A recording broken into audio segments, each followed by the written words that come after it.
making his 4th start, 1-1 with a 5.40 ERA. He got knocked around a little bit last time out in his start against the Milwaukee Brewers, but managed to spit out the hook. The numbers overall for Jeff. And what concerns you a little bit, that number right there, 4 home runs in his first 3 starts. So he only keep the ball in the ballpark. Let's take a look at the defense. Behind Jeff Karstens in the outfield from left to right, Morgan, McLeod, and Moss. LaRoche, Bixler, Sanchez, and LaRoche. And Jason Jaramillo, the switch hitting catcher, back in the lineup after an off night last night. Owens and Diaz was behind the plate. Jason Jaramillo back there, and he's set to catch the first pitch from Jeff Karstens. That will be delivered to Willie Taveras, leadoff man for Cincinnati. And there it is. It's high and outside, ball 1. You mentioned those 4 home runs, Steve. 3 of them came in 3 innings against Milwaukee last week. And the pitch on the outside corner for a strike. 1-1. We talk about opposing teams wanting to keep Nyjer Morgan off the base pass. Well, we want to do the same thing with Willie Taveras. Cut and a miss right there. Ball and 2 strikes. Time to check out Steve's keys to the game, brought to you by A&L Motors. Well, get Brandon Moss involved. A lot of the other guys starting to pick it up, and the offense is okay, but got to get Brandon Moss going. And Jeff Karstens, keep the ball in the ballpark. 1-2, fouled away. One other key for Jeff, we just mentioned also the 9 free passes. So you got the combination. Keep him off the base pass and keep track of the baseball. By the way, I love that shot at the beginning of the game. The kids, I hope we have someday Cotton Candy Day, brought to you by your local dentist. That'd be great. 1-2 is high. 2 balls and 2 strikes. Yeah, it's just pink sugar on a stick, isn't it? That's it. Yep. And we all love it. It tastes so good. It's fluffy CIN. 2-2 pitch. And Taveras takes inside, and plate umpire Angel Campos flinched for just a second, but that'll go as ball 3.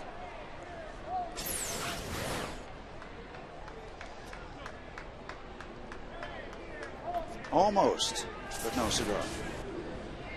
Count full to the first hitter of the ball game, and the ball to center field. Long run for Nate McLeod, but he will catch it on the run, and Taveras is retired.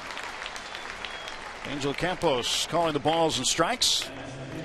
Jerry Meals is at first base. Mike DeMuro, the umpire, at second, and Dale Scott, crew chief, is at third. Is that cotton candy? Yeah, you know what? That's going to be all gone in a matter of minutes. Why don't you bring that right up here, all of it? You got a kid with a brand new, free, good glove and some cotton candy. Pretty good Sunday afternoon. Chris Dickerson. He looks at that pitch for strike 1. So Dickerson, a .213 hitter, 1 for 3 in the series.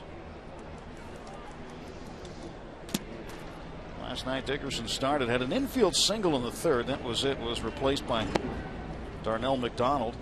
And then Lance Nix would hit in that spot in the 9th inning. So 3 players in that number 2 spot, as it turned out. Yeah, wound up having more excitement in the 9th inning than we could ever possibly need. Well, Matt Capps, after the game, said that he had never seen anything like it. Well, he's got the perfect demeanor to handle that kind of thing. I mean, they had routine ground ball after routine ground ball go for base hits. And then, ironically, the hardest ball hit, and it was tattooed, a line drive turned into an out in left field. Ball missing up and in. Well, you had the bleeders get through for hits that should have been outs, and you had the ball that was tattooed. Well, a two-fisted man. That cotton candy doesn't have a chance. Just gimme, gimme, gimme. He might lose 2 or 3 fingers. 2 or 3 teeth. Base on balls for Chris Dickerson. Joey Votto will be the hitter. So we look at the Geico quote book for today. Comes from John Russell, talking about infield coach Perry Hill. More than anything, I knew that Perry would make a huge impact, not only here, but throughout the entire organization. One of the things Perry told me, and I'll never forget it, is range is positioning. But he's very basic. And he's very good, and it shows. That's the Geico quote. Karstens now facing Joey Votto. Again, the players really talking a lot since spring training. You know, some guys said they look at the infield positioning a little bit differently than they had in the past.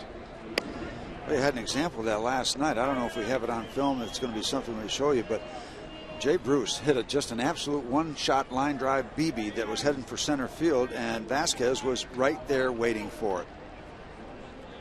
And Vasquez played it about 2 or 3 steps from the outfield grass.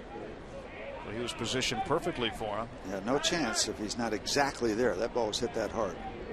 1-0 to Votto is inside and low. You got a pretty good matchup right here. This matchup between Votto, Brandon Phillips, and Jay Bruce, to me, the key matchups for Jeff Karstens, because they're all capable hitting the ball over the fence, and Jeff has given up the long ball. So you can't be tentative. You can't be so wary of that subject that you get behind like he has to Joey Votto. That just invites big time swings. Dickerson back in plenty of time. Good look over the shoulder of Adam LaRoche there. I think you're going to get a good reading on how Jeff Karstens is going to do today by these 3 batters, numbers 3, 4, and 5. The 2-ball, no strike offering from Jeff Karstens. And this one is down the line to right. It's going to hook foul. Dickerson took off on contact. He thought that one was down in the corner. He was almost at third base. Yeah.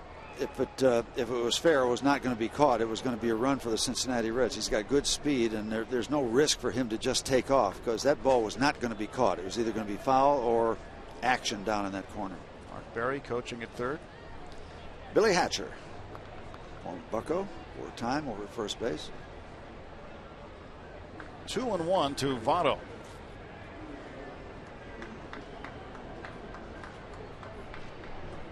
And a long look over. Joey Votto, he's just the 9th Red since 1974 to drive in 20 or more runs during the month of April. He had 21. I wouldn't be surprised to see Dickerson take off here, because Karstens not going to throw the ball by too many people. Votto's good contact. 2-1 count.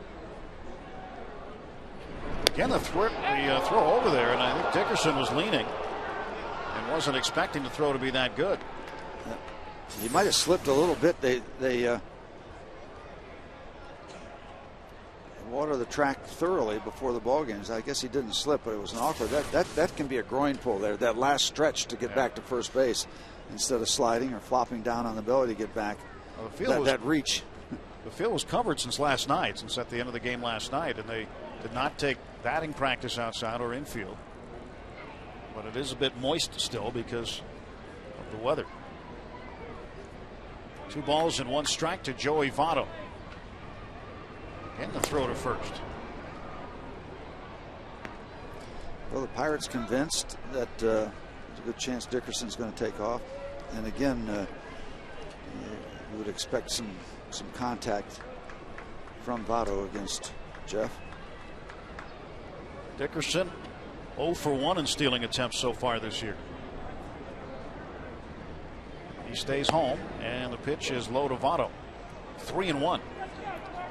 Just to finish up that information about Matt Capps, how about when he had enough, all of a sudden he clicks it up and punches it up to 95 miles an hour, like you're saying, all right, enough of this stuff. If you're going to put it in play and it's going to get those cheap hits, we're not going to let you put it in play. And he shut it down. 3-1. And Votto takes strike 2, full count. If you're wondering why Matt Capps came in a non-save situation, it was a save situation. It was a 3-run game until the Pirates manufactured the run with Nyjer Morgan in the bottom of the 8th inning. But at the same time, Matt hadn't pitched in 8 days. So they needed to get him some work somehow.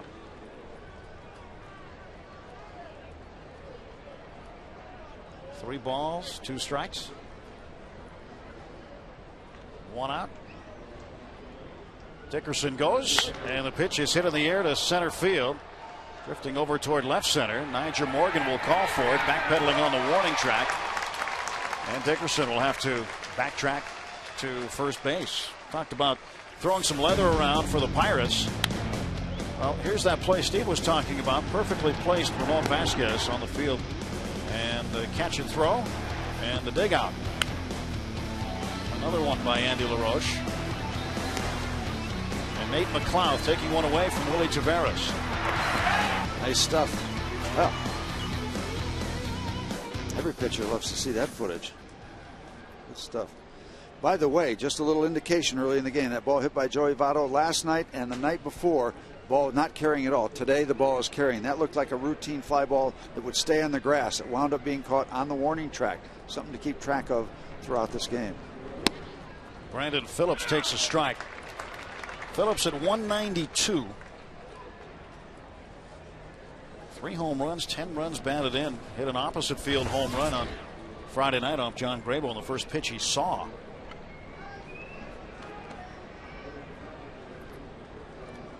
Phillips has hit safely in each of his last 5 starts. Majority of the time he has hit in the cleanup spot. Only 2 times he's been out of the cleanup spot, batting 6th. They appeal down to first, and Jerry Neal says he didn't go. 1-1 the count. I'll tell you, Dickerson wants to go. Fake start that time, like he's kind of measuring Jeff Carson's. And this is kind of an ideal situation for the Reds. 2 out, not much happening. So if he gets thrown out, you still got Phillips leading off next inning. And if he's successful, maybe they can get a cheap run here at the top of the first inning.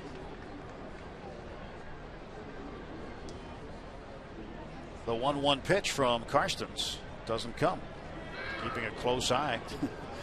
He's using every bag in his bag of tricks. He's stepping off, he's throwing over a little bit, and then he's throwing over with a better move, a little slide step. Showing him all the looks. Phillips to short. Bixler the short way to Sanchez, and they force out Dickerson. Nothing across for the Reds, and Jeff Karstens and the Pirates coming to bat.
Pirates batting order brought to you by PNC Bank, leading the way. Nigel Morgan to lead off. Freddie Sanchez had his 11th multi-hit game of the season last night. Nate McLeod had 3 hits, including a bunt base hit. Adam LaRoche, Brandon Moss, Andy LaRoche, Jason Jaramillo, 6 for 18 in his last 5 starts. Brian Bixler will back him up, and Jeff Karstens to hit 9. You have a boat like that? No. Should be trolling out of the back of that thing. I've only had that one outrigger on that one side, though, so he moves well to his left. He's got good range to his left. Johnny Cueto. His numbers, 20 strikeouts in 25 innings.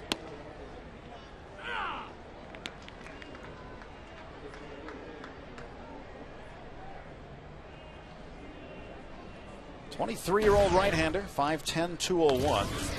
Morgan fouls this one away. Some say he's a little smaller than 5'10". He was always, as a kid, concerned about his size and was an outfielder in the Dominican Republic. He's originally from San Pedro de Macorís. He now lives in Santo Domingo. Morgan fouls the next one away. Well, he reminds me a little bit of the makeup of Ian Snell physically. They're not the biggest guys in the world, but they have very big right arms. It's outside, 2-2. Well, the guy that he wanted to model himself after was Pedro Martinez, because Pedro is really an undersized, hard-throwing right-hander. 2-2 pitch. And this one is banged into center field, a base hit. Nigel Morgan, for the third straight game, starts with a leadoff single. You know, and they talk so much about leading off the ball game or the leadoff man first at bat, but you know, that speed doesn't go away. You know, he's going to get up 3 or 4 more times during the course of a game, so there's all kind of opportunities and different kind of situations for him to be a factor with that speed, with that ability to put the ball in play and perhaps beat something out. So it's not just the first time he's up at the top of a batting order. That speed becomes a factor and a plus and a positive throughout the ball game. Nigel Morgan talking in the papers today about how he feels like he doesn't have to go. He would like to steal more bases. He is 6 of 8 this year in stolen bases, tied for second in the National League behind Dexter Fowler of Colorado. Fowler with 5 swipes in a single game gives him 9 on the year. Well, the thing is, you got a young guy, Johnny Cueto. You know, he's still learning his craft at the major league level. And part of that learning process, part of learning your craft, is the ability to deal with base stealers. Field your position, put your bunts down. A lot of goes Morgan trying to time it. He's going to be picked off. Caught stealing, and that's one of the things that Niger's done. He tries to time the move, and he broke way too early. Cueto wasn't ready to move to the plate. There he goes at the set position, and Cueto does the right thing. He could have thrown the ball a little earlier, but he gets it done in time to make the play easy at second base. Freddie Sanchez turning to get out of the way. He'll get rung up for a strike. Well, so Nigel Morgan erases himself. You know, that whole thing about stealing, about just trying to guess about going early, most of the time that's a left-hand pitcher you're dealing with that's looking at you, and you kind of take a guess, and you see it more against lefties than you do against right-hand pitchers. So he's off to the races, and Cueto does the right thing, steps off, and then makes his throw to second baseman Brandon Phillips. 2-2 pitch to Sanchez. And one thing, too, where base stealers, what they watch for is they try to see what the pitcher's rhythm is. And this early in the game, it's hard to tell, but they've seen Johnny Cueto before, and they saw him in spring training, too. But they try to figure out his rhythm, and typically if he goes in a stretch for 2 or 3 seconds or whatever the rhythm is, they try to guess based on that. But the guess is the rhythm. It's more of a traditional sense. It's not that I'm going to guess and just go, you know, an hour early. That's exaggerated, but that's basically what they're doing. And most of your bases are stolen in the traditional way, as opposed to just that outright guess and selling out that way. Sanchez strikes out. 2 men are up. Nigel Morgan on the bench right now. Just having a meeting with himself, I guess.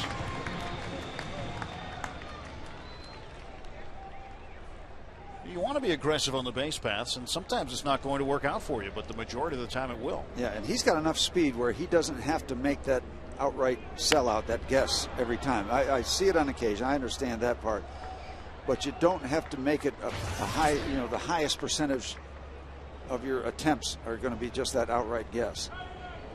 He's got enough speed, and he'll get the knowledge and the skills and the feel and the instinct to go in a more traditional sense. 1-1 to Nate McLeod.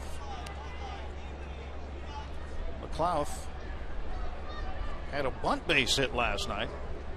You're not seeing number 3 hitters in Major League Baseball bunt their way on very often. 2-1.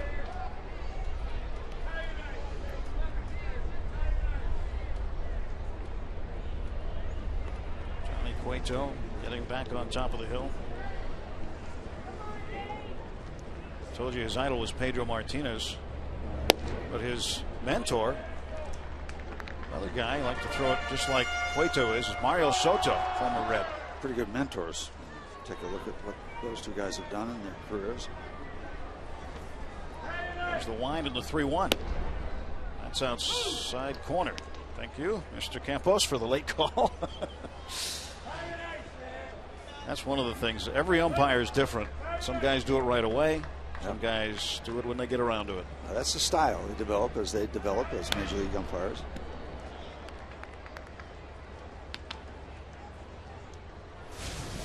Nice matchup. And this is in Cincinnati in the first series of the season. It was a rain-shortened 2-game series, and McLeod put it halfway up the right field bleacher at Great American Ballpark. That was a first-inning home run, and one of 3 home runs that Johnny Cueto's given up this year. He strikes out McLeod. 2 strikeouts in the inning for Johnny Cueto, and after 1 full at PNC, there's no score.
That is get the Pirates AM/PM all-you-can-eat seats. They're backed by popular demand. Just $35, 5 more on the day of the game. You get an outfield reserve ticket and all-you-can-eat hot dogs, hamburgers, nachos, popcorn, peanuts, ice cream, soda, and even a salad. See great Pirates baseball action and go back for more food and drinks as many times as you like. To get your seats today, visit pirates.com/all-you-can-eat. A little slippery area around first base. It looked like Dickerson might have had a little bit of a problem. Now you're going to repair it. By the way, those all-you-can-eat seats, I'll tell you, if I go out there, it ain't going to be for a salad. Let me tell you that right now. And I'm looking forward to being out there. You might look at the salad for a second. It's a nice thought, sure. Yeah. No, it's a great idea. And if you want to bring a passion for baseball and a passion for eating together, it's the all-you-can-eat seats. Hey, well, we got a minute. Just want to pass along some birthday wishes. Elmer Gray, Scout, Major League Scout Emeritus, celebrating a birthday today. Arlene Logan, our former babysitter out in the North Hills when it was just a lot of apple orchards, celebrating a birthday. She's in the ballpark. And Christina Wilkins celebrated her birthday last night out in the South Hills, even though it's not going to occur. Hedging her bet. It's not going to be until May 11th, but why take a chance? Congratulations. Happy birthday to all 3 of those folks. Jay Bruce takes a strike on the outside corner. I want to add some get well wishes too. James Fiorina lives in Lower Borough, Pennsylvania. He's been under the weather a bit. Longtime Pirate fan. Watches and listens to many of the games. Wish him the best right now.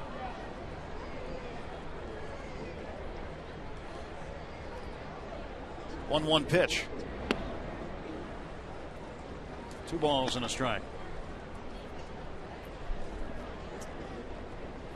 Jeff Carson's from the Yankees last year in the Xavier Nady trade. They'll shut down this pitch beginning.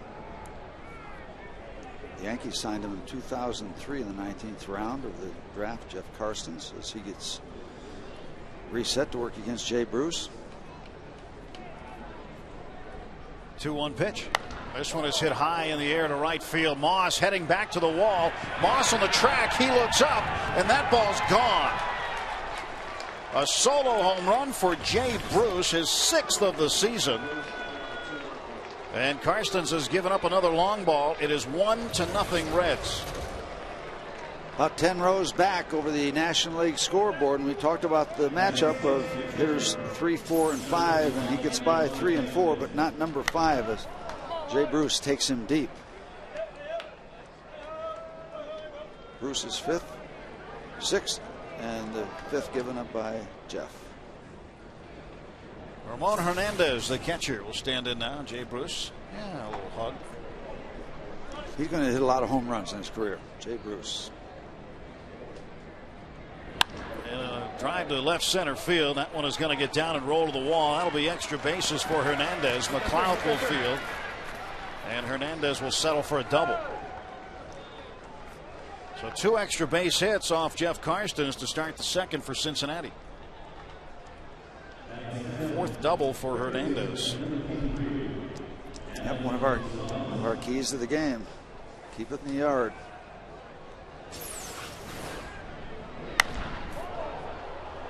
This one had the sound, and then the early flight. You could tell it had a lot of carry. The ball is carrying well today.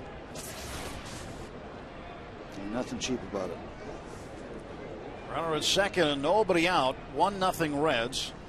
Adam Rosales, recently called up from AAA Louisville on Tuesday, and he takes a strike. Well, a major league pitcher can live with home runs if they're primarily solo home runs, as long as it's not 50 of them. During the course of a year, you get 30, 35 starts. You can give up your share, but you don't want to give up those 2-run shots, 3-run shots.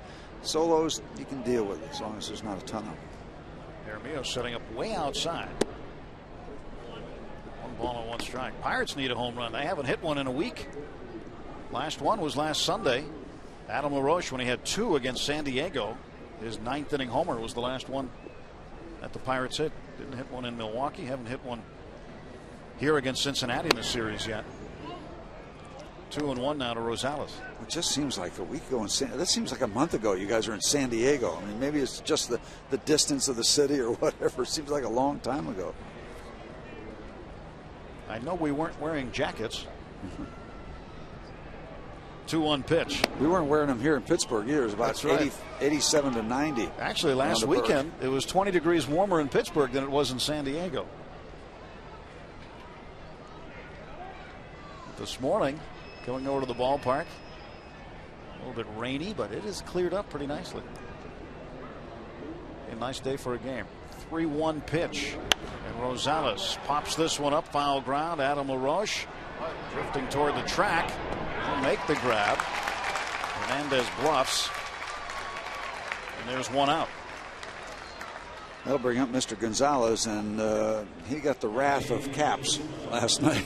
Matt said it's enough and started throwing those fastballs in the mid and then upper part of the 90-mile-an-hour range.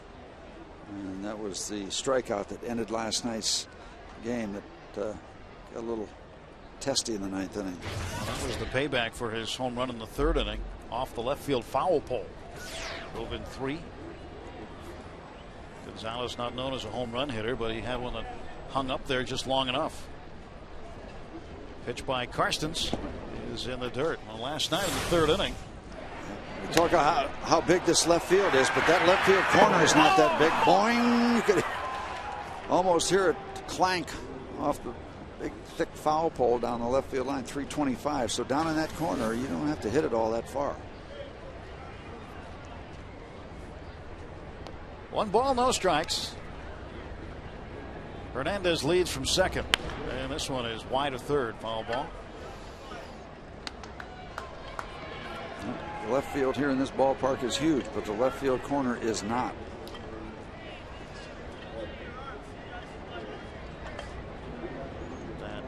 The examination of the baseball, traditional in every ballpark, any ballpark. Get the baseball and take a good, thorough look at it. 1-1 pitch. That is high. 2 balls and a strike. Well, kids can use their gloves today to catch the foul balls. You know, you saw a lot of people make great plays last night. And we were talking about it on the radio side that the Pittsburgh fans probably are #1 in defense in baseball, the way that they catch foul balls. And they bring they bring the most gloves of any group of fans. See, someone's going to get an opportunity here.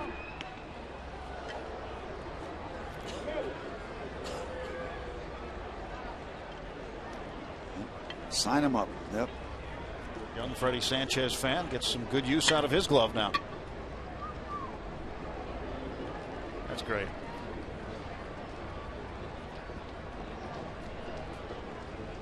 The 2-2 to Gonzalez. This is down to LaRoche. Looks the runner back. There are now 2 outs, and Andy LaRoche did a good job staring down Hernandez and keeping him at second base. Just heard, was it Rex Barney that used to say, give that man a contract when they catch it in the stands? Watch Andy make the play, do the right thing, hold the runner. Rex Barney. Do you think he had a purple glove, Barney? Sign him up. No, but he sued the San Diego Chicken and lost. I don't know if you know that story. They use the Ted Giannoulis, the famous chicken, goes around. He has Barney in his act now. Barney sued him. The people who are behind Barney, the dinosaur, sued him, and Ted Giannoulis won. So now he keeps Barney, this purple dinosaur replica, in his act.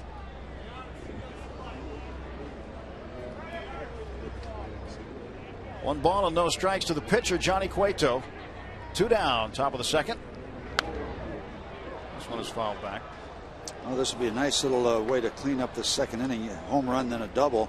First 2 batters. Now a chance to leave that double hitter, Ramon Hernandez, at second base. Walk away calling this a minimal damage half inning. Now Bruce with the solo shot to start the inning. 1-0 Reds. And the 1-1. Cueto takes a strike. Johnny Cueto, you know, not a bad hitter for a pitcher, at least his average so far. He's 2 out of 7 on the year. 286 is his average. Willie Taveras looking for the opportunity to get back up there, but if he doesn't, he probably just assumes lead off in the 3rd. Here's where you need to put him away. And there he is. Swing and a miss. Strike 3. 1 run, 2 hits, 1 left after an inning and a half. Reds with a 1-0 lead.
By Barrel Automotive, Barrel.com. Definitely worth the click. And by Aflac. Aflac, we've got you under our wing.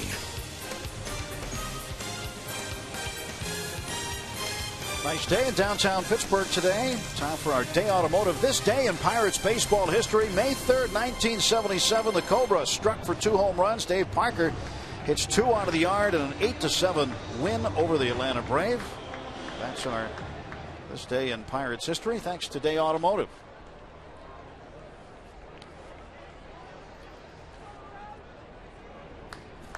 Adam LaRoche will lead off the bottom of the 2nd inning. And the pitch is inside low from Johnny Cueto. And LaRoche had the last home run for the Pirates a week ago. He had a multi-homer game, 2 in San Diego. Pirates would take 2 of 3 from the Padres and then get swept for the first time this year against Milwaukee. Milwaukee comes in tomorrow for a brief 2-game series, and tomorrow night a great pitching matchup. Yovani Gallardo for the Brewers against Paul Maholm. The Cobra, Dave Parker. He was one heck of a ball player, and he has had some Hall of Fame consideration with the package of numbers that he put up. And, the last time I heard from Dave, he was in the food business in Cincinnati. He's made a couple trips into the Pittsburgh area.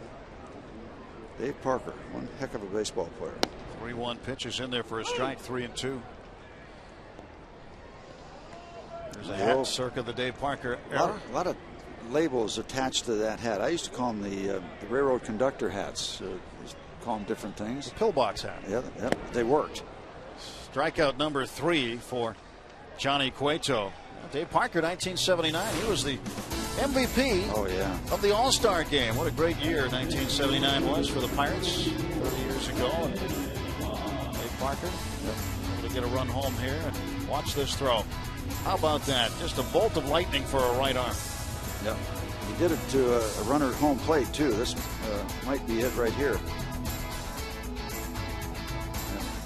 You are out. Gary Carter applies the tag. Might have been one of the more memorable catches at the plate Gary Carter had from a right fielder. So Brandon Moss, he swings and hits this one to left, and waiting for it is Dickerson. 2 men out. Again, you talked about it in your keys to the game, trying to get Moss on the train. And eventually it'll come, you hope. And certainly John Russell is sticking with Brandon Moss. And even though Eric Hinsky's been playing a lot in right field, and we've seen Craig Monroe out there a little bit, John Russell insists he's not platooning and that Moss is his right fielder. Andy LaRoche at the plate now, ball 1. Parrott's going to be busy today. LaRoche. That'll be a base hit. He got it past Gonzalez. Ball was just blistered. Would have been interesting because the ball was hit so sharply. If Gonzalez is able to handle it on the backhand side, he's going to have a legitimate play at first base. But that base hit comes under the category of too hot to handle. Good look from our Southwest field cam. Again, a 1-0 Cincinnati lead. Jason Jaramillo without a home run yet this year. Talked to him yesterday before his day off and said, how'd you see the ball against Bronson Arroyo? And he sort of chuckled and said, I've never seen a pitcher pitch the way he does. I said, how do you mean? He said, that leg kick. He said he was just sort of laughing at it because he'd never seen a guy kick his leg so high against him before. And as a hitter, you got to get your eyes off that. You can't be fixated on it, fascinated by it. You got to acknowledge it. Okay, it's there, and then look for the baseball. Takes outside, 2-0. Got to show him some old footage of Juan Marichal. Yeah, Juan Marichal kicked the sky, didn't he? Way up. He had his foot in the clouds. He had 25 different pitches because he had 5 pitches from 5 different angles. Over top, 3/4, down a little bit. Dennis Eckersley did the same thing. Not nearly as high as Marichal, but. One of the matches between Marichal and Clemente, it was like the Dominican Republic against Puerto Rico. It became a national thing. 2-1 to Jaramillo. Not quite a national thing, but you get the idea. Jason Jaramillo has been to the plate only twice right-handed this season. He's 1 for 2. He's 9 for 30 left-handed. Takes outside again, 3-1.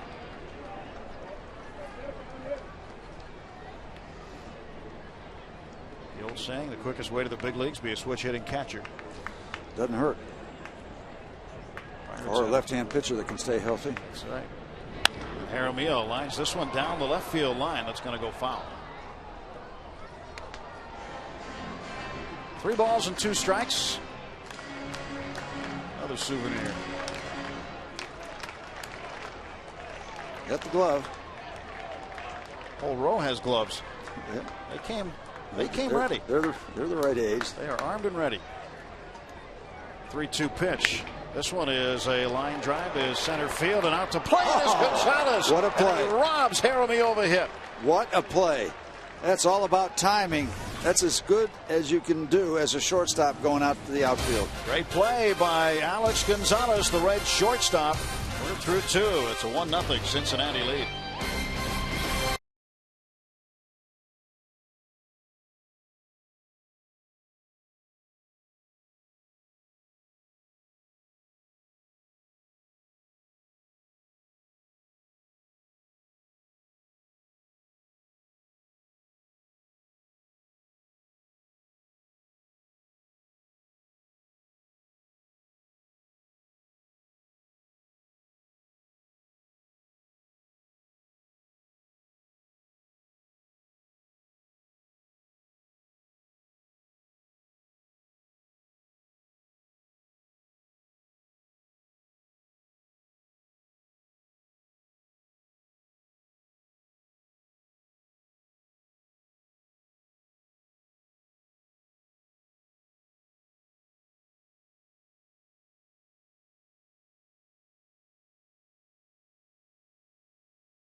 And Jaramillo right here from our Southwest field camp. Got turned the wrong way and recovered and on the run. Just never quit on the play. Operative words, never quit. That's a big time play. Top of the order for the Reds. Willie Taveras, Chris Dickerson, and Joey Votto to face Jeff Karstens. Taveras 0 for 1. He flied out to center field first time up. 1 ball and no strikes.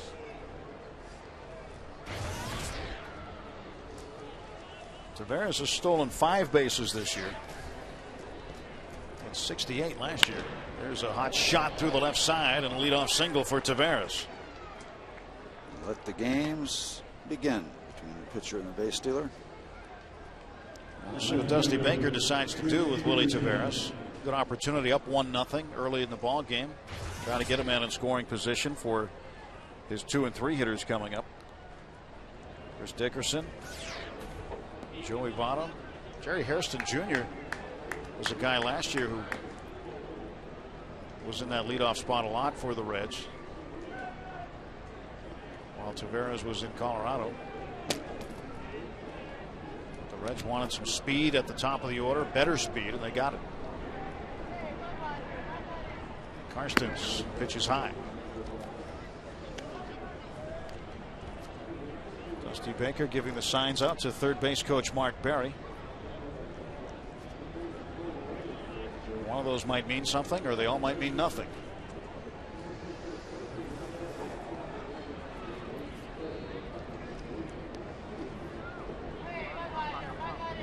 Taveras, he has to head back to first base. You know, you talk about signs, and sometimes signs can be difficult, sometimes they can be very, very simple.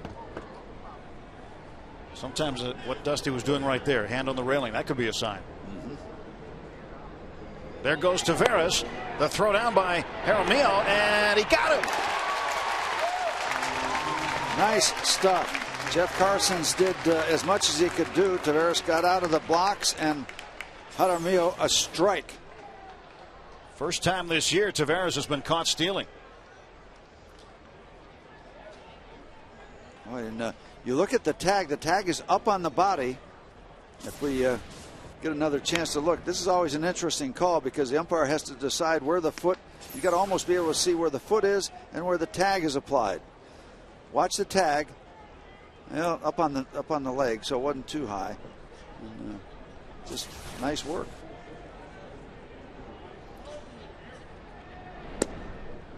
You see where Jaramillo took that pitch, took it to his throwing side. That's a big deal. It always helps. Yeah, you don't want to have to transfer the ball across the body from glove to hand. 2 balls and 2 strikes to Dickerson.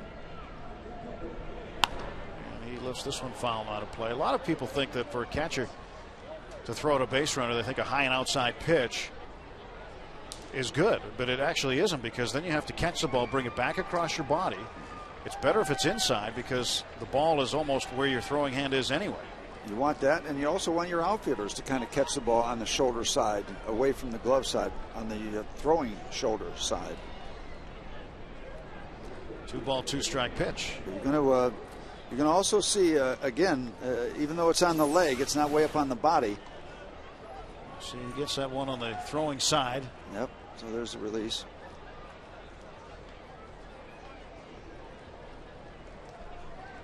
I wonder if that muddy track and muddy area around first base has anything to do with the start for a prospective base stealer.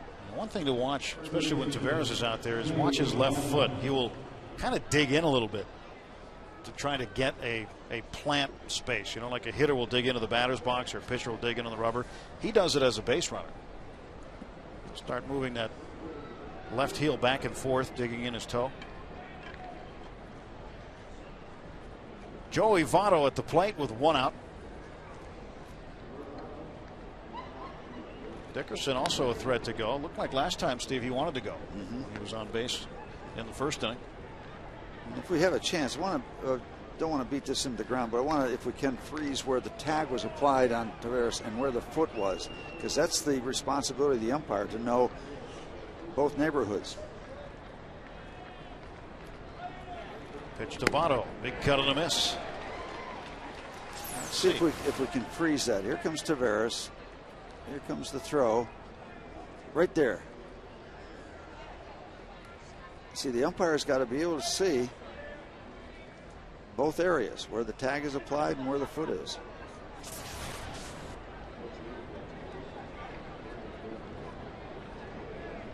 Dickerson the lead from first. You know, and those kind of plays too are so close. Being safe or out, it's hard to have an argument either way. If he's safe, hard to argue that. If he's out, hard to argue it. It's just a visual for the second base umpire. In this case, Mike DeMuro. But you know, one of the factors you wonder, the Pirates did everything perfectly right. So the defensive play was executed perfectly. You wonder if that goes into the part of the decision. Throw to first, and stepping back again is Dickerson. Well, yeah, and again, you don't want to argue too much if you don't make it, because then the next time you're pretty much guaranteed not to make it. Right. Now you can do everything right, but if you're still blatantly late, you're not going to get the call, obviously. Right. But when everything looks smooth as it did in that play, that can't do anything but help your case. 1-1, and a swing and a foul ball at the plate. There we go. See where the Mike umpire DeMuro, is. right there. Keep going, keep going, keep going. So close, but he is the guy that's right on top of it. To my mind, that call can go either way. Went the Pirates' way this time. But you can't have an umpire that's got a better look than Mike did right there. Votto ready in the 1-2. Nice ball inside. 2 balls and 2 strikes.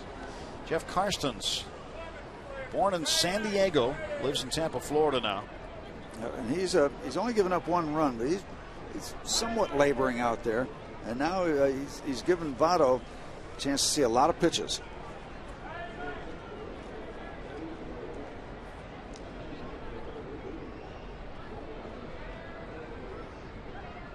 Long pause by Karstens.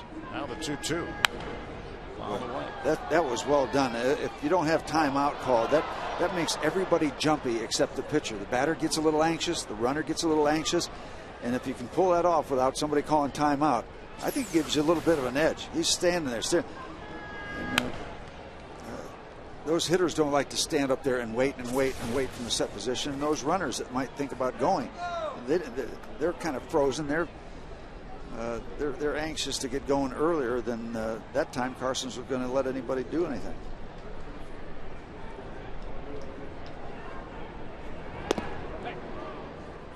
And what Karstens is trying to do is to not get into some sort of rhythm that Dickerson can read.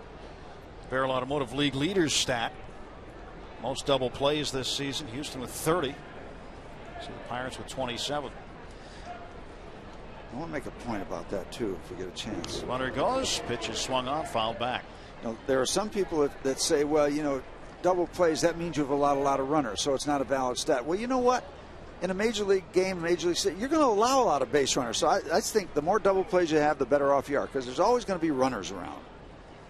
So I kind of diminish that to some degree. See, that's the pitcher's perspective. Yeah. The fielder's perspective, after they've grumbled and grunted after you walk 2 or 3 guys, it's a little different. Well, yeah, I'm sure. No, but I do agree with you. I think double play is an impressive stat. Yeah, because everybody has base runners. Pirates lead the league in triple play. Singular, I like that. Triple play. Yeah, like the singer who has a medley of his greatest hit. That's right. 1 out, 2 balls, 2 strikes to Joey Votto. Chris Dickerson, the runner at first base, he walked. And there he goes, and this one is fouled away again. So Dusty Baker trying to get his runner in motion on a 2-strike count to his number 3 hitter, Joey Votto. Yep. And again, you figure Votto will put the ball in play. There are some situations, and a lot of it depends on the type of pitcher you got out there. When you get a runner thrown out, you might back off that running game a little bit. But Dusty says, no, we're still going to think about it seriously. We're seeing that around baseball, too. We're seeing speed come back as a factor. It was power for a while, where you'd see some of these players in the outfield, and all they would be muscle guys who could hit home runs and drive in runs. And now we're seeing, we look at the Pirates, for example, Nate McLouth, you got a base stealer in your number 3 position. What do they used to say? Speed doesn't go into a slump. Can't teach it either. Getting the throw. Nope, you can't teach speed. You can teach base running abilities, stealing bases ability, but hard to make. It's like trying to teach a guy a fastball, a better fastball. You might be able to tweak it up a little bit, but a lot of that you're born with. Again, the 2-2. Votto takes inside 3-2, and now you can fully expect Dickerson to be off with a pitch with 1 out in a 3-2 count. Got a guy who likes to run. They'll get him in motion here to attempt to stay out of the double play. Joey Votto is a good hitter, and he has seen just about everything Jeff Karstens has to offer. Familiarity breeds disrespect in this kind of scenario. And I don't know what the pitch count is, but we've seen just as many to first base as we have seen to home plate, I believe. I think those numbers are similar. This will be the 58th pitch for Jeff Karstens. Runner goes, and that one is outside, ball 4. He's walked 2 in a row. He's walked 3 in the game. Hey, you talk about base stealers. Gene Collier in the Post-Gazette today comes up with a great number. 100 years ago yesterday, 1909, Honus Wagner stole his way around the bases in the first inning against the Chicago Cubs. Can't steal first, obviously, but he mentioned that in the article. yeah, too. he stole second, third, and home.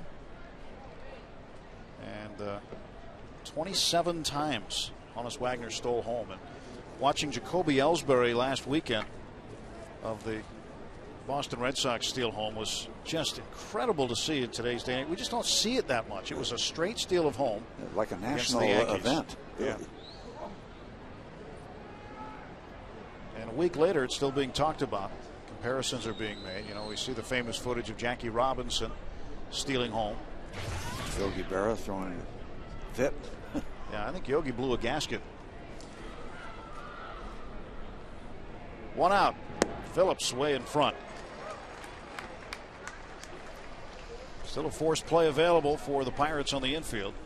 Yeah, and right now, Jeff Carson's is from the front end is shortening the back end of his stay today by all these pitches being thrown early. When you start averaging 20 pitches an inning, which he's darn near to that total right now, it's going to shorten things. 1 ball and 1 strike to Phillips. 21-19-20, and he's not done here in the third. But the thing is, if he's keeping it together, you know, the pitch count is very secondary. It's all about the overall damage.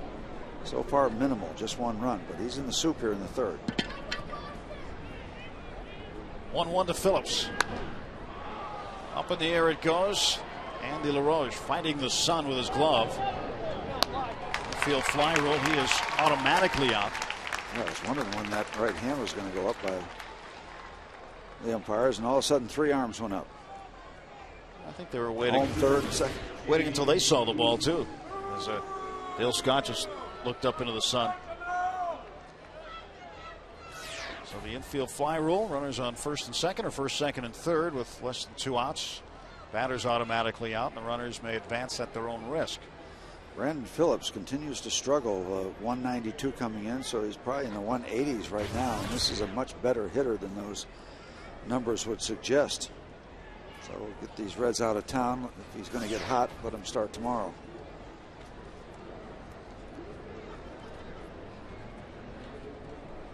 Big matchup here, big test.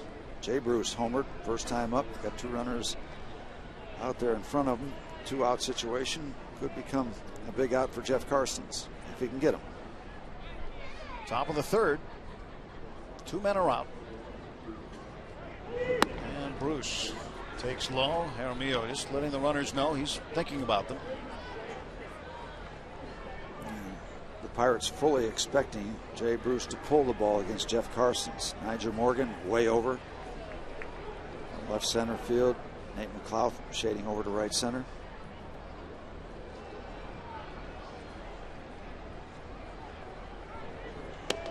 Outside. 2 balls and no strikes.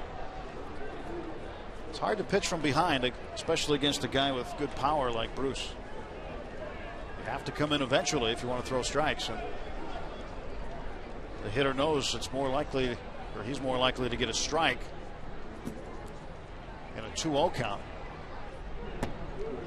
Did not get one there. Did not want to give in and throw the fastball, so he went to something else and missed. Now do you give Jay Bruce the green light here? I think there's a pretty good chance of that happening. Yeah, I agree. I think it's probably available to him if it's a good pitch. And he walked him. Not close. 4 pitches all off the plate. Where's Joe? A little too careful with Jay Bruce, and now the bases are loaded for Ramon Hernandez. No, we're not going to come out and talk. I thought we might see Joe Kerrigan here. This control issue in the top of the third, but not yet. Taveras led the inning off with a single, was caught stealing for the first time this season. Then Dickerson walked, Votto walked, Phillips popped out, and now Bruce has walked. 4th walk issued by Jeff Karstens. And if the plan is to pitch around him with what he represents, you're putting all your eggs in one basket with a guy who's had trouble throwing strikes, but got to do it now. Hernandez takes a strike. And that was something off speed. So Jeff Carson's not giving in. And even though he's struggling with control, then batters expect fastballs from guys that are trying to get the ball in the strike zone. They didn't get it there. Karstens gets a sign from Jaramillo. He's ready. 0-1 is inside. 1 ball, 1 strike. Well, for Karstens, former college pitcher at Texas Tech, he had to come back a couple of years ago when Boston's Julio Lugo hit him with a line drive and fractured his leg. That was in April. He did come back in August. This one is skied down the line. That'll hook into the seats. But that was when he was with the Yankees. And anytime, as you well know, Steve, that ball rockets back off your body, it can take you a while. Even if you don't break your leg, it takes you a little bit to shake it off. Yeah, sometimes psychologically. And if you pitch long enough, you are going to take a shot off some part of the body. It's just the way it works. I don't know if they've nailed Nyjer Morgan's spikes in a certain spot way over in left center field, but he's been a lot over that far during this series. That's the way he's been playing Ramon Hernandez, especially. Surprising considering he's a right-handed hitter. He's giving him the line. It's just off the plate. Collective groan from a lot of umpires that have purchased tickets today.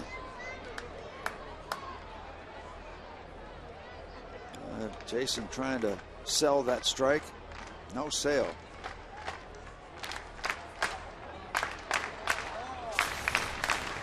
Bases full of Reds. 2 balls and 2 strikes, 2 outs. And Jeff Karstens trying to get off the hook here. This is the 30th pitch of the inning coming up. And this one to right field. Moss has to go back. He's not going to get it. Originally came in a step, then had to back up. And that's going to clear the bases. Down to second goes Hernandez, and he's going to be out. So 3 come in, and it's 4-0 Cincinnati.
On Ramon Hernandez single. Thought he might have gotten off the hook, but this ball drilled to right field, and Brandon Moss did not get a real good jump on this ball. In fact, hard to tell, but he might have made it his initial move to either stay where he was or perhaps even a slight move in. That ball was hit enough to carry over his head and wound up being a 3-run single. Hard to tell from that distance, but I think we'll agree, all things considered, at least not a good jump, and perhaps the wrong initial step. it's hard to see him. We don't have him isolated on that particular play, but you got the idea that could have made a quicker move back. The Reds with a 4-0 lead. Cueto to Bixler, and Bixler swing and a miss, 1-1 to count. Bixler 0 for 2 in the series, didn't play last night.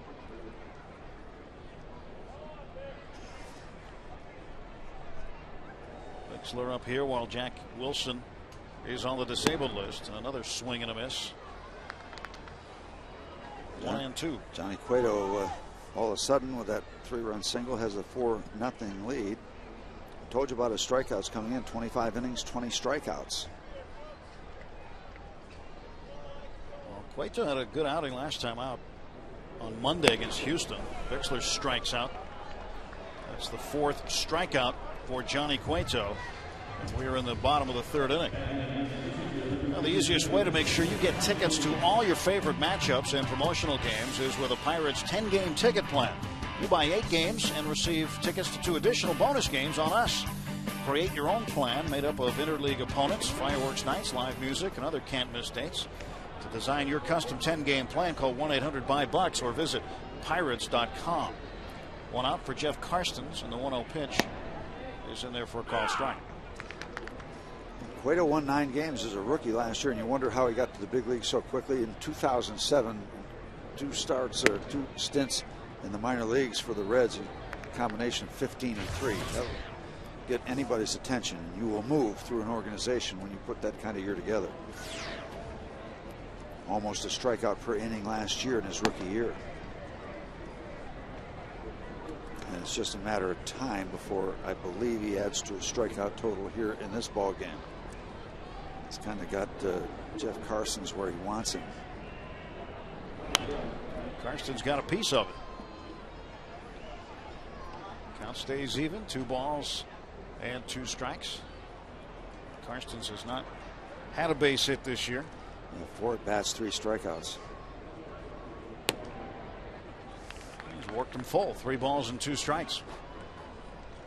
Well, Cueto led all National League rookies last year in strikeouts with 158. And he's got another one here, 2nd of the inning, 5th of the game. Add to his total. He had 2 in the 1st, 1 in the 2nd, now 2 here in the 3rd. 2 men out for Nyjer Morgan. As well as the Pirates' bats struck the ball last night, they have been avoiding it so far in this game. Nyjer Morgan with 1 of the 2 hits. Andy LaRoche had a hot shot down to short that was not playable for Alex Gonzalez. And that's been it so far. Morgan takes a ball. And again, you look back at the top of the 3rd inning. 3 walks. They all came in to score. Sometimes you can get away with the free passes. Some days you can't.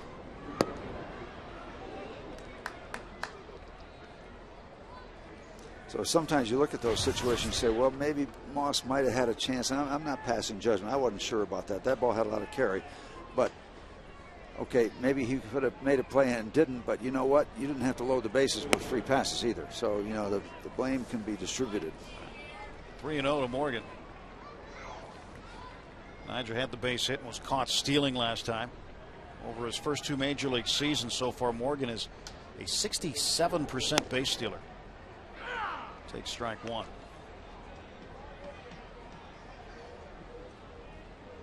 He's looking to improve on that success rate. There's ball 4. He may get a chance. So Morgan has reached base for the 2nd time in the game. Freddie Sanchez coming to the plate.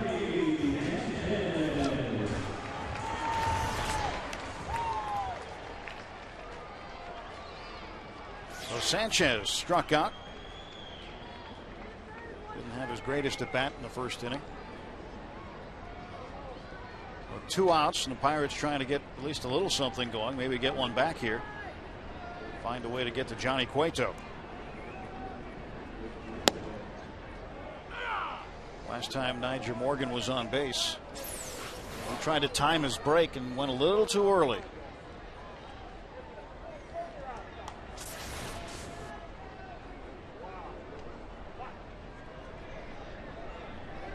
0-1 to Freddie Sanchez. And this one is in the air to center. Willie Taveras makes the third out.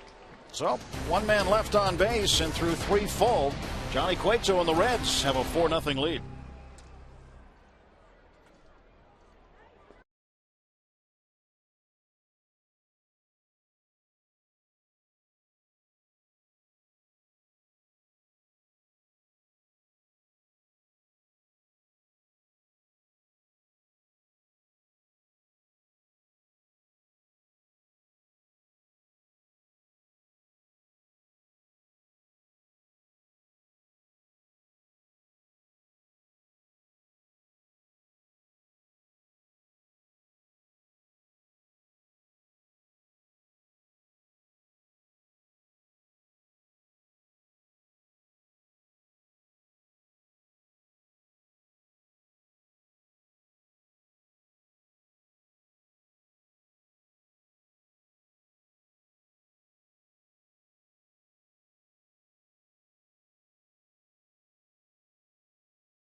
Question, and here is the question. Can you name the last Pirates pitcher to throw 3 consecutive shutouts? I'm not going to ask you, Steve, because you probably have the answer. I don't know.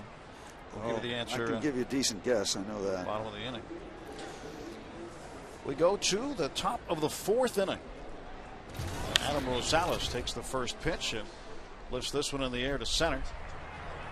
And Nate McLouth makes the catch. 1 pitch and 1 down. Yes. Well, we try to get the Parrot to shoot one of the hot dogs up into the booth. He did it one time. I think it was back in 2004. And this was a pitiful attempt. Pitiful. He stunk on that attempt, to be quite frank. About the hot dog. Frank about the hot dogs. I was waiting for your punchline. He would have been better off trying to shoot one of those things with cotton candy up here. I'll have to talk to the Parrot. Put a little more mustard on it. He'll be disciplined. Yes, he'll be disciplined. Andy LaRoche. And Gonzalez is retired. 2 away quickly in the 4th. That's better. I think Jeff Karsten's a little happier to get the first 2 outs that quickly. Now he faces the pitcher Johnny Cueto. He struck him out last time up.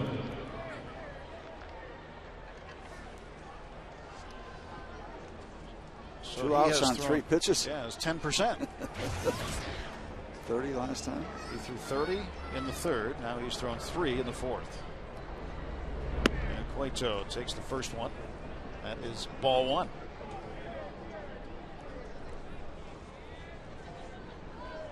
One ball, no strikes. And it's now 1-1. Cueto 2 out of 8 this year as a hitter. And he tried to bunt. Tried to change his luck right there. It's surprising to see that out of Johnny Cueto.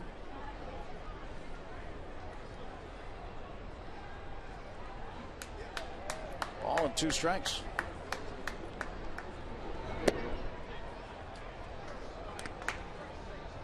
Sometimes you go up there as a pitcher hitting, you see that third baseman back that far. So this should be easy.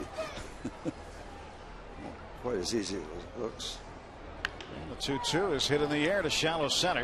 Nate McLouth will take care of it. And it's a 1-2-3 inning for Jeff Karstens. Pirates will hit in the bottom of the 4th inning, still trailing 4-0.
question. Name the last Pirates pitcher to throw 3 consecutive shutouts.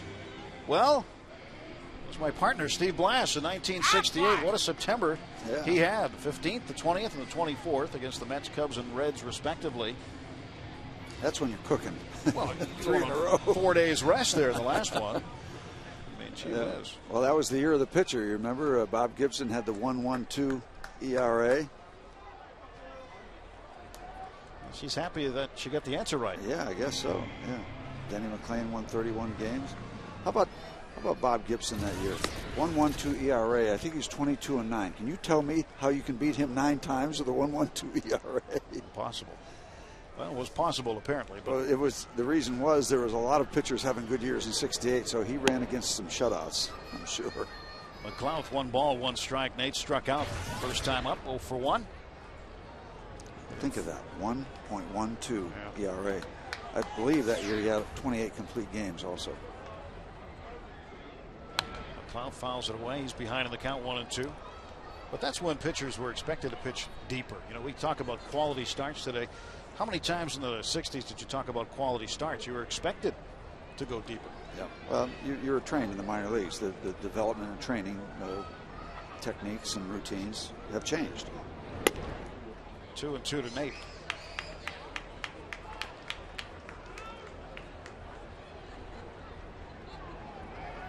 Then, of course, you started seeing the role of the relievers change quite a bit after that time. Well, think about the guys that they bring in out of the bullpen now. It seems like they're all throwing 95. McLeod down the left field line, and this one's going to hook into the seats. See, that's good defense by the Pirate fans. They lead the league in defense. I don't think there's any doubt.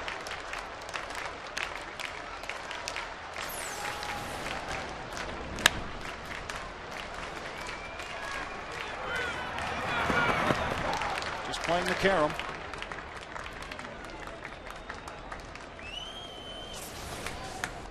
Two balls and 2 strikes to Nate McLeod.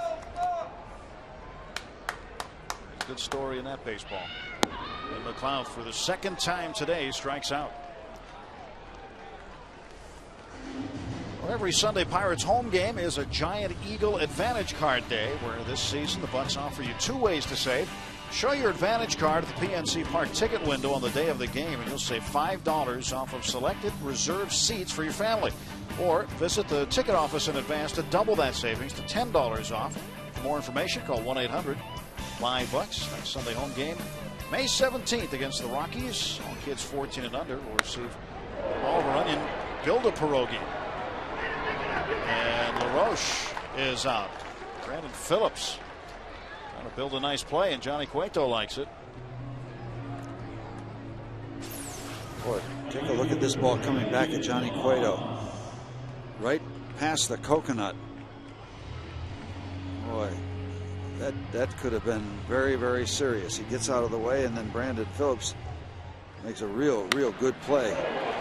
I don't know if you got any part of that ball, but then Brandon Phillips, it looks like one of those college jump pass publicity shots for quarterback. Well, they don't do those anymore. Phillips just did.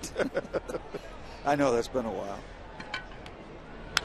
Did you used to go to the movies to watch your sports news on the newsreels? Oh yeah, the newsreel, yeah. You know, they have this thing today. It's called the internet. They do. I've read good things about it. You can even see them in color now. That's a good thing. 2 outs in the 0-2 to Moss. 1 ball, 2 strikes. Did you get wired up for wireless yet? No, I pretty much get wired up without any internet. No, I'm not computer literate. Joey Votto deep at first. He'll toss to Cueto, and the Pirates go down in order for the 2nd time in the ball game. 4-0 Reds with the lead.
4-0 lead, just 6 hits combined. It's glove day here at the ballpark, and a lot of kids now are well equipped thanks to our friends at Dick's Sporting Goods. It's also Johnny Cueto day, working on a 2-hitter through the first 4 innings with a bunch of strikeouts.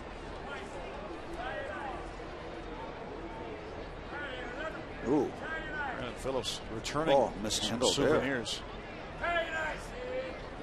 Is that going to be an error against the Pirates fans? That's going to hurt their fielding percentage. Yep, their leading fielding percentage. Willie Taveras will lead off. Taveras caught stealing after a base hit in the 3rd inning. He's flying out to center field also. First ball swinging right down to Andy LaRoche, her brother Adam, and there's one down. After that 3rd inning, things have settled down a little bit for Jeff Karstens. He got the Reds in order in the 4th, and now starts Willie Taveras off with a 1-pitch out.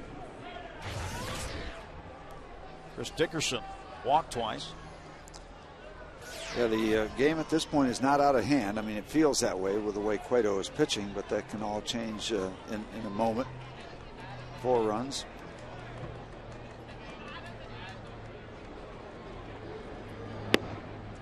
Dickerson, who's walked twice, no reason to go up there swinging right away. Joe Kerrigan, the pitching coach, taking his notes. One thing that the players, the pitchers, all say about Joe Kerrigan is that they are the best prepared pitchers in the National League. When they come out, they are ready to go. They know everything they need to know, and many of them feel that they've been better prepared this year than years past or with other ball clubs they were with.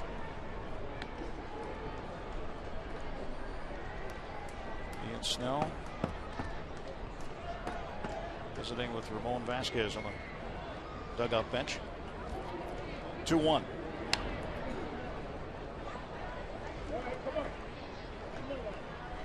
So Dickerson came in as a .213 hitter, 1 home run, 5 runs batted in.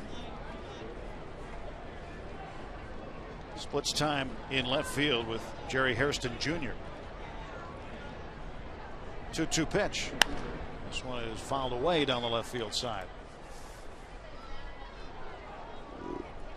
Joey Votto waiting on deck.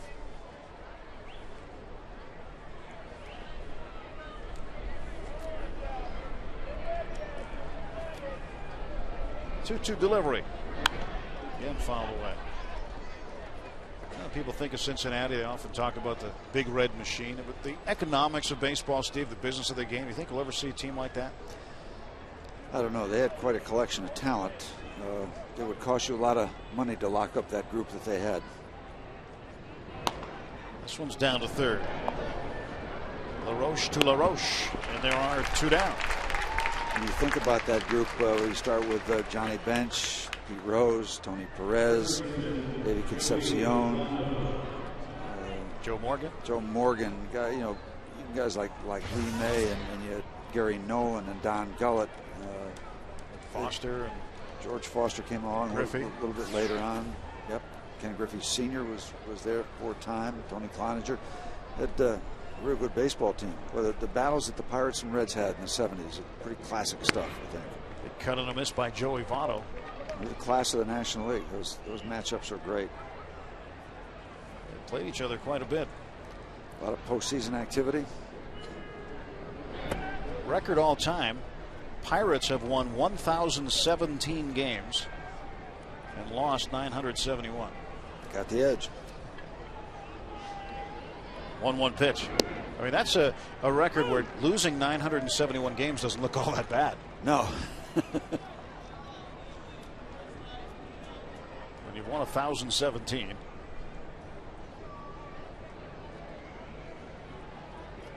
Two outs and the 1-2 coming to Joey Votto. Karstens' pitch is hammered foul. For a while, way back when I first started doing this, we had greats of the game, and I would try to interview some of the great players that I played with and against. And I interviewed Pete Rose, and Pete knows the game. Say what you want about Pete. He said that brand of baseball between the Pirates and Reds in the 70s was the best quality brand of baseball he had ever been around. 1-2. Just a bit low. 2 balls, 2 strikes. And Pete had opinions, still does, and he also has a photographic memory and a mental memory of just about every pitch he saw as a major league hitter, and he saw a bunch of them. And this one is into right center field, a base hit. Joey Votto, he's taking a wide turn and heading for second. He falls down, and Brian Bixler took his eye off the ball for just a second. With Votto on the ground, Bixler thought he had a chance at him at first base, but it'll just go as a single with a little excitement at the end. Yep, going to spin his wheels a little bit on his retreat back to first. Good hard turn, as you would want to see any ball player, and then whoop, down we go for a moment. The moment of panic when you lose your footing like that, but gets back safely. Joey Votto's first hit of the afternoon, 1 for 2 now with a walk. Brandon Phillips at the plate. And that one gets away from Jaramillo. Tried to go inside on Phillips. Off the glove of Jaramillo, and down to second base is Joey Votto. I'm thinking pass ball, perhaps, that ball off the glove.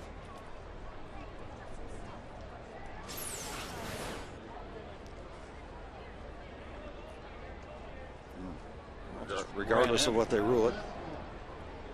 They're going to rule it a pass ball. So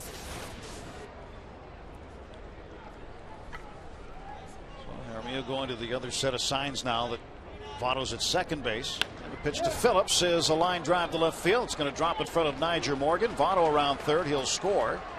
And a big turnaround first, and nobody there to cover the bag as LaRoche had to come out to back up the throw.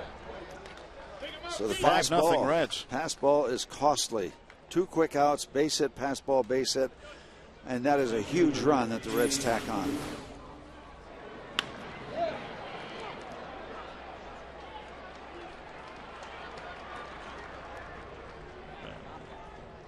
See Joey Votto coming around to score the 5th Reds run. And Phillips took a big turnaround first base. He went down also, just like Votto did. They're having some problems with the footing in that area of the field today, Steve. Yeah, they came out with that diamond dry or kitty litter, whatever they call it, and spread a bunch of that around. But you can see there's been some issues. Jay Bruce to right field. Brandon Moss makes the catch, and a big run for the Reds. He had 2 hits. If Karstens and the Pirates trail 5-0.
Report. Here's some news from the Pirates minor leagues. Luis Cruz, an infielder who started the year with Pittsburgh, was sent down to AAA Indianapolis. 3 for 4 with a run scored yesterday against Rochester. In 10 games this season, he's hit well. And Garrett Jones had a great spring. Boy, he did. Former Twins farmhand. Player of the month for April. 20 games, 275 average, 3 home runs. Garrett Jones, nice kid. Talked to him down in spring and said that he liked the Pirates organization, just was stuck in Minnesota, couldn't get out of AAA, and hopes to have better luck here. Andy LaRoche hopes to have better luck against Johnny Cueto, as do the rest of the Pirates hitters. They've been held to only 2 hits so far. LaRoche has 1 of them.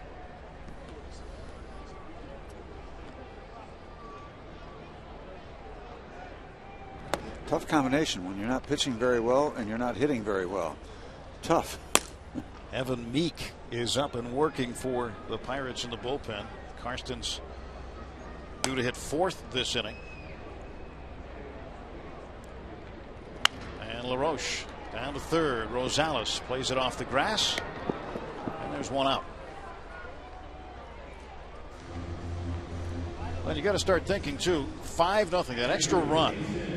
And the pass ball charged to Jaramillo that moved Votto down to second base. If there's no pass ball, you have runners at 1st and 3rd as opposed to a runner at 1st and a run in. So that 5th run, pretty big, and it's hanging over the head of Jeff Karstens right now. Well, the whole issue to me has been the top of the 3rd with the 3 walks. The ball hit to right field.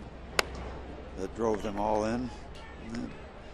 Some people might argue that it should have been caught, but again, non-issue. You don't walk all those batters. 1-0 to Jaramillo. 1-1. And you wonder how much of an issue it's going to be if the Pirates don't score any runs. Johnny Cueto has been very dominant. And as we said, he's got the kind of stuff where he can dominate. 6 strikeouts in the first 4 innings plus. Just a couple hits. He's walked 1 batter. And he has looked very strong. Pirates were shut out on Wednesday in Milwaukee. Were shut out Friday here by the Reds in a loss. And Jaramillo takes strike 3 quietly. And 2 men are out. Savard on Sports Beat's Kids Night has a new date. Mark it down, Thursday, June 18th. Stan needs your help with the show, too. We're looking for 2 boys and 2 girls aged 10 to 17 to be his co-hosts. To enter our random drawing, visit FSNinsider.com today. The entry period has been extended until June 10th. Again, it's FSNinsider.com. Ryan Bixler takes strike 1. Maybe she'll get on there with Stan, you see. Yeah.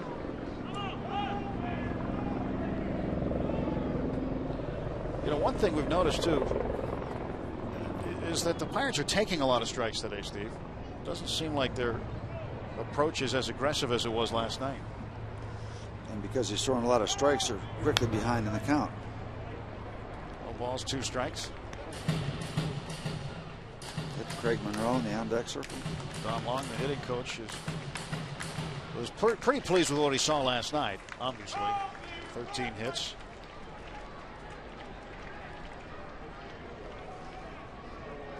No balls, 2 strikes. And that one's low. Had Don Long mic'd up on the TV side, talking to him during the course of that good offensive showing for the Pirates. Craig Monroe to come out. Certainly caught him on the right night. And Bixler strikes out. So Johnny Cueto strikes out 2 more, makes very quick work of Bixler and the Pirates in the 5th.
bottom of the 6th. And the new pitcher is Evan Meek, who replaces Brian Bixler in the 8th spot. So Meek replaces Jeff Karstens. Numbers are okay except for down in that category where it says Ks and base on balls. And he's worked 3 innings. He's walked 4. So got to tighten up the belt on the control. Bullpen's been beaten up just a little bit over the last 5 games. They were very, very tough to start the season, just going through a short, rough patch, hoping to get back on track. Jeff Karstens goes 5 innings, giving up 5 earned runs on 6 hits. He walked 4 and struck out 1 batter. And the first batter that Evan Meek will face is Ramon Hernandez. Catcher for the Reds. He's 2 for 2, doubled in the 2nd inning, and then drove in 3 runs with a single, and then got himself thrown out at second base, trying to go down off the throw, but he kind of hesitated in between first and second base. That's why. And he swings and drives this one to left field. Hangs up for Nigel Morgan, who has to make a leaping grab. Wow.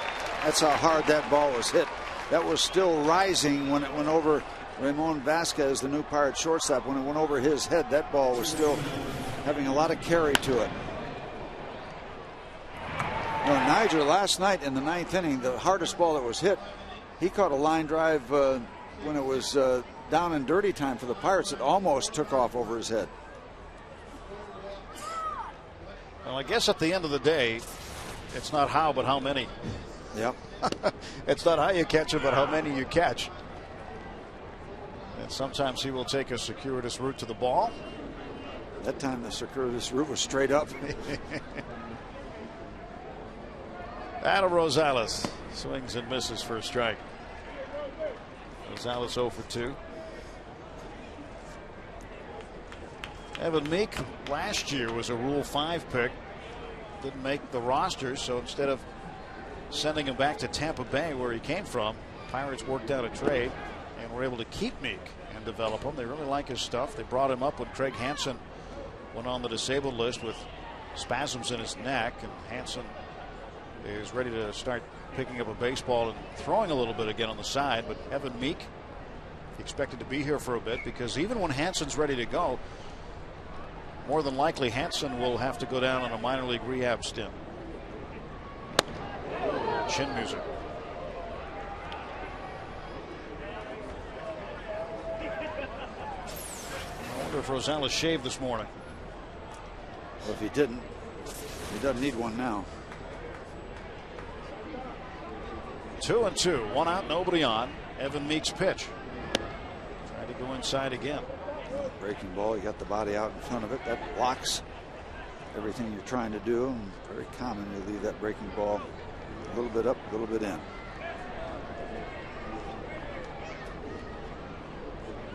(3-2), and he walked him. And there's that bugaboo control issue.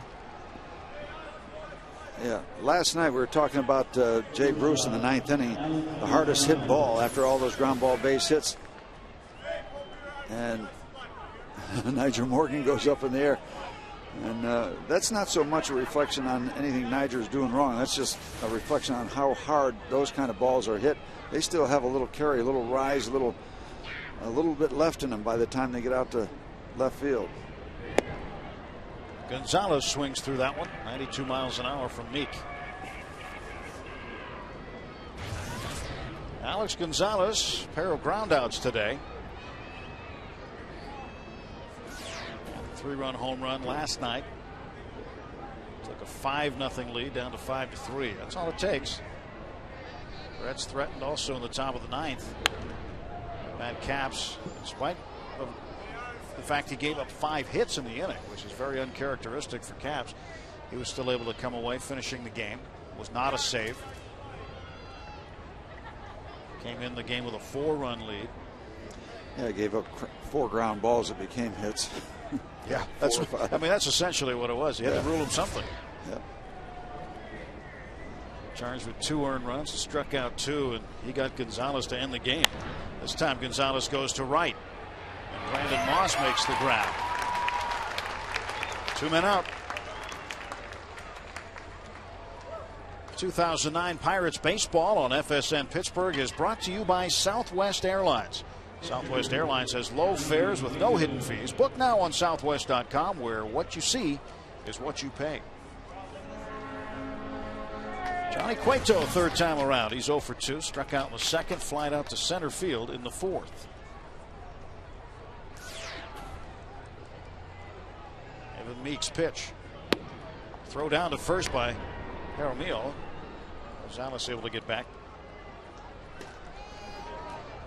It'd be nice to be on a boat today, wouldn't it? Yep. As the summer goes on, there'll be a lot of cruising up and down the river. The Gateway Clipper fleet. I have my fishing pole out the back of that boat. There you go. See if you get any bites. Oh yeah, you will. Sadly hanging out right there in the end. Just troll down the Allegheny. 1-1. Freddie Sanchez will handle the slow roller. Johnny Cueto doesn't even bother to run it out. That's the third out of the inning. No runs, no hits, 1 man left. It's a 5-0 game.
Terrific play there.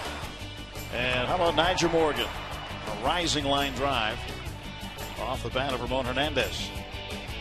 Coors Light Freeze Camp brought to you by Frost Brewed Coors Light, the world's most refreshing beer. Glove work on glove day.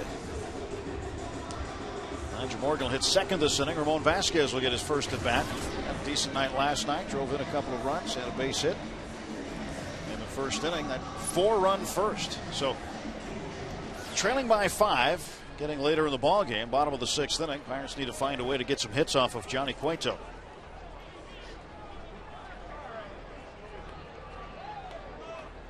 Cueto has gone 7 innings in each of his last 2 starts, giving up 1 run last time out and no runs the time before that. So his first start of the year against the Pirates, he gave up 4 runs in 6 innings, and since then he has been very, very good.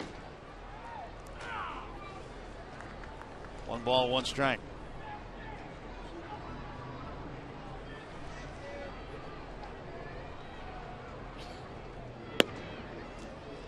He is on his game today. He's one of these young men. He's got a good fastball, and it's not one of those laboring, heavy, clunky, chunky kind of deliveries. It's quick. It's got a lot of snap to it. It's got a lot of finish to it, and it almost seems to have that effortless kind of jump toward home plate. Up in the air, Gonzalez giving it a look, and he'll make the catch in center field. 1 away for Nigel Morgan. Well, you look at Johnny Cueto too. He's just 23. Yeah, last year, rookie year, he won 9. That's a very good rookie year to win 9 ball games for a Cincinnati ball club that struggled a great deal. And not only the fastball, but he's got either a splitter or something that's going downstairs. That's an off-speed pitch to complement the good, sharp fastball. So he's got a nice little 1-2 punch going today, and he's cooking. He's getting it done this afternoon. He also got a win for the Dominican Republic in the World Baseball Classic. He pitched the second game. They beat Panama 9-0. He threw 4 2/3 scoreless innings. Morgan to left field. Making it look pretty easy. 2 down. So Niger Morgan, 1 for 2 with a walk. He singled in the first inning, and then erased himself, caught stealing. And with 2 outs, Freddie Sanchez. Pitch count for Johnny Cueto. He's had no more than 1 runner in any inning. 1 in the first, 1 in the second, 1 in the third, and that's been it. What's he working on? A string 1, 2, 3, 4, 5, 6, 7, 8, 9 in a row. Dealing, as they like to say. He's dealing. He's got 8 strikeouts too, and Sanchez behind 0-2. I think Freddie's been 0-2 each time he's been up there today.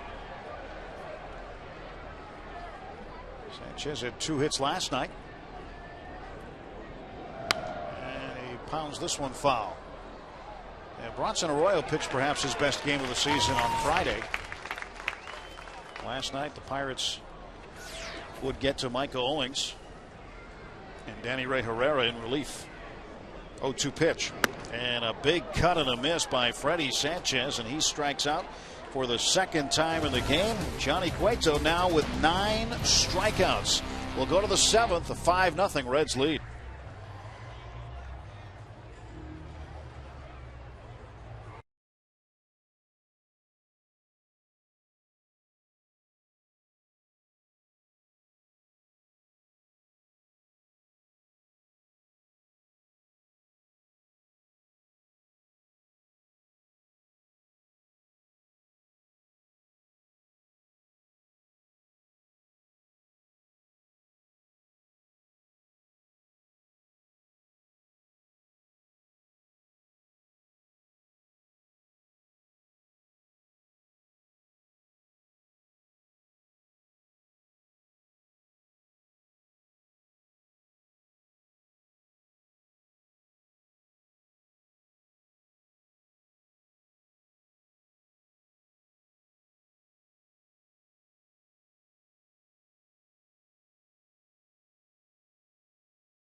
We're gonna make your day.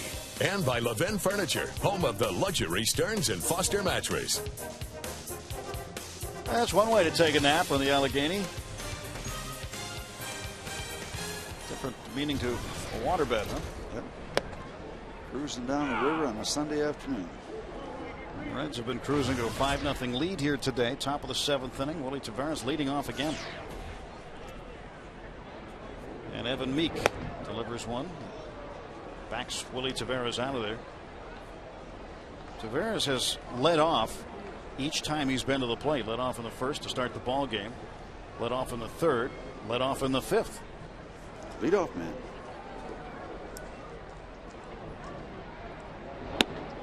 And oftentimes you don't see that. You just see, leadoff man might lead off a couple of innings, but there's got to be some way where they turn the order over from 9 up to 1, and Reds haven't done that.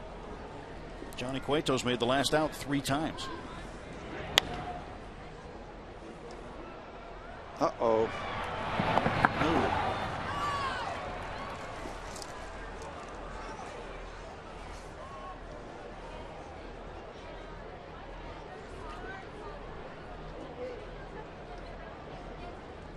While we're waiting, just want to send along a tip of the cap to 3 gorgeous ladies that live out in the South Hills on Clare Drive, Kelly and Abby and Sarah.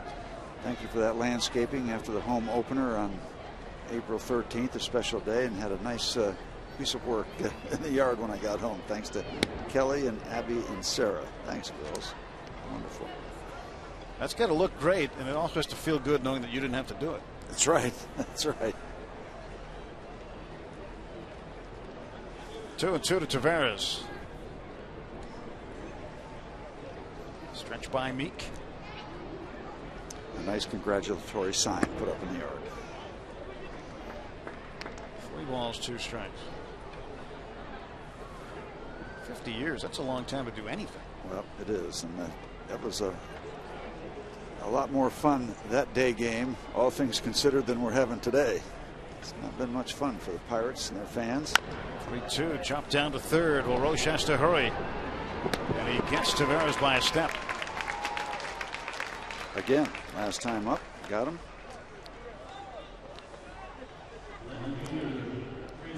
Greg Brown and Bob Walk in the radio booth, sitting above the Blast sign. A reminder of a special day, and a day not to be soon forgotten. It was wonderful, just absolutely wonderful. Very proud of the whole Pirate organization, not just for that part of opening day, but what a tribute to the fallen policemen and the military presence, and the singing of God Bless America. Just a pretty classy day, and done in the most sincere and dignified way by the organization. It was great. 0-1 to Chris Dickerson. 0-2 to Chris Dickerson. Okay, fair enough. Evan Meek trying to work quickly to the left fielder. This scored a run. One more of your good mornings and good afternoon. We've had good morning and good afternoon. This could be good night. Maybe not. Nope.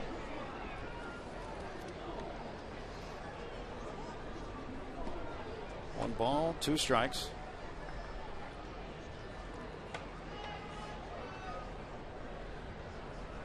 So Evan Meek out of the state of Washington.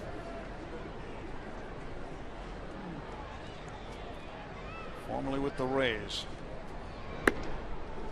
He was with the Rays when they were actually the Devil Rays.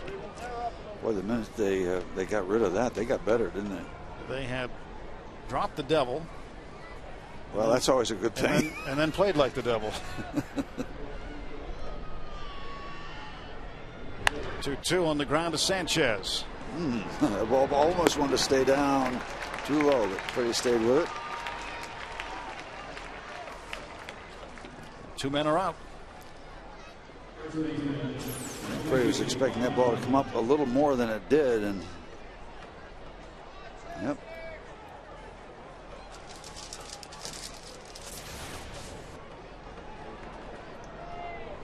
Ball blistered on the ground.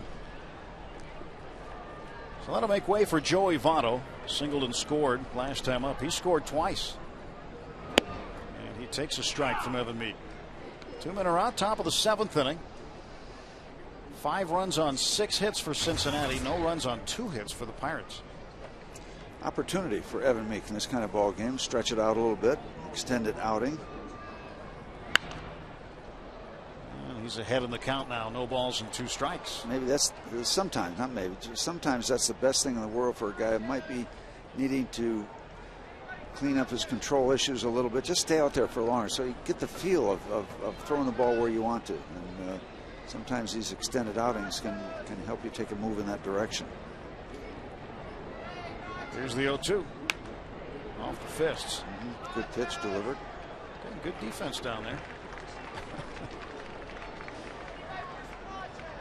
Came with the right wardrobe today. Let's put some ice on that hand later. Pirate shirt, pirate hat, pirate baseball.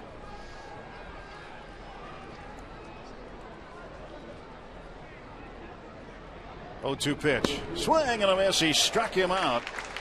in a 1-2-3 inning for Evan Meek. Our score through 6.5 innings: Cincinnati 5, the Pirates nothing. Time for the Levin Furniture 7th inning stretch. We are going to stay right.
Reds.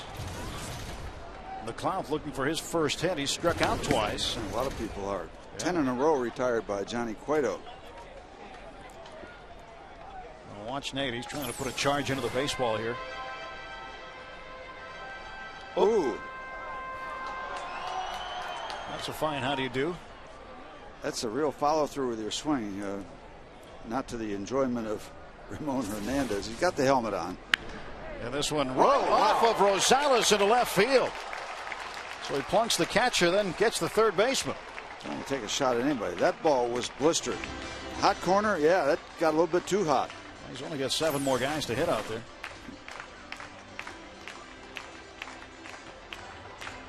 He's hit the ball where it was pitched.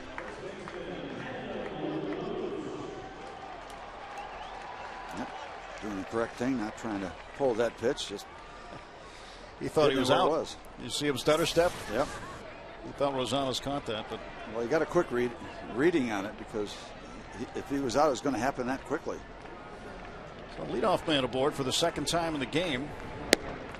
Andrew Morgan get a base hit to lead off the bottom of the first, and they haven't had a man aboard to lead off an inning since. Adam LaRoche 0 for 2, a strikeout and a ground out. Retired, and he tried to take the head off Johnny Cueto last time up. Line drive right beside him. Maybe that's a good sign for the Pirates that McLeod hit that ball hard. LaRoche hit it hard last time up. Johnny Cueto acting like a young pitcher will act. He's in control of the ball game, but he has missed the first 2 pitches, and a lot of frustration snapping at the ball coming back from the catcher. McLeod at first. And the pitch to LaRoche, who's on the inside corner for a strike. From the 7th inning on, Adam LaRoche has hit .345 with 3 home runs and 4 runs batted in. He's been a pretty good hitter late in ball games. Take that one outside. Cueto has given up just a couple home runs. As we said, a little shaky in his first start of the season. That was against the Pirates, but since then, 4 real good starts. 4 real good starts, including this one.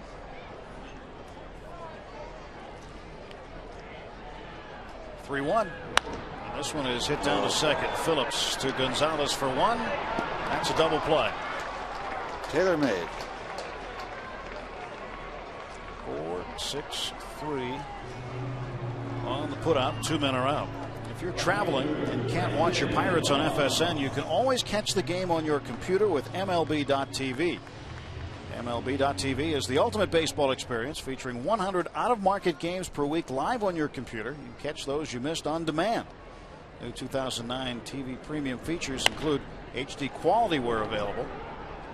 And that's a play by Votto to Cueto, and quickly the side is done in the 7th. Move on to inning number 8. Johnny Cueto is cruising.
Great day for a lot of youngsters here. Glove Day at PNC Park. 5-0 Cincinnati. Not as great a day for the Pirates right now. Top of the 8th inning. Brandon Phillips to lead off against Evan Meek. Meek has pitched the 6th and the 7th. Starts his 3rd inning of work. His longest relief outing.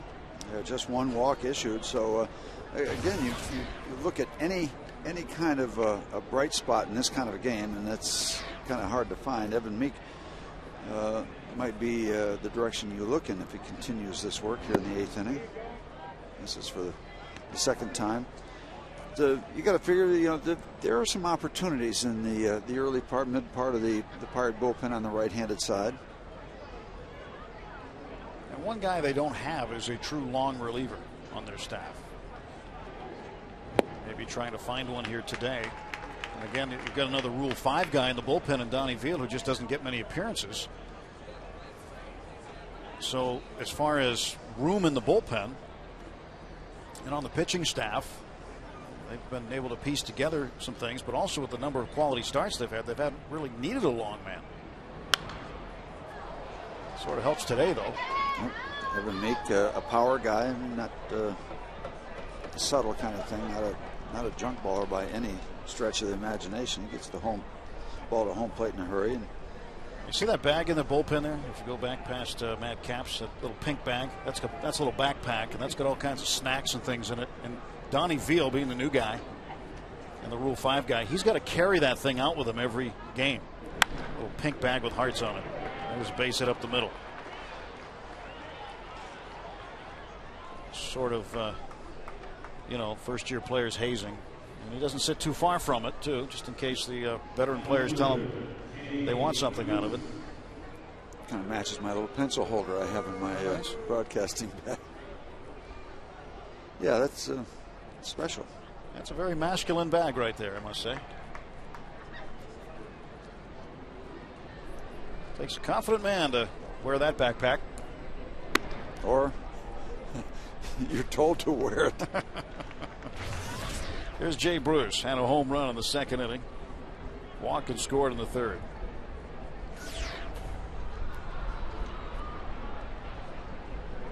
There's the 1-0 pitch. Doesn't every ball club have a nutritionist now? You know, there better be granola bars and stuff in that bag. I'm certain it's all healthy stuff. It's all healthy candy.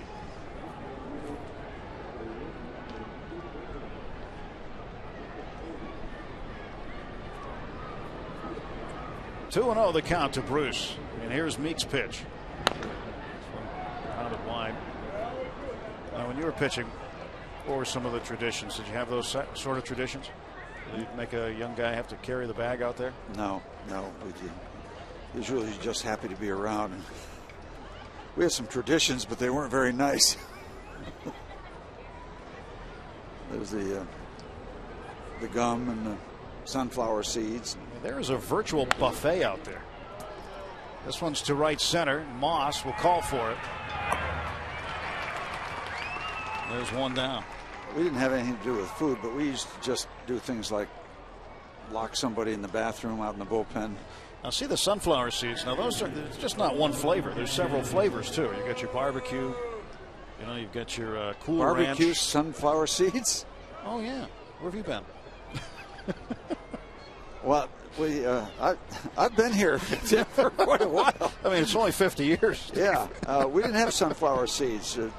Guys chewed tobacco or gum or jumped up and down like a maniac.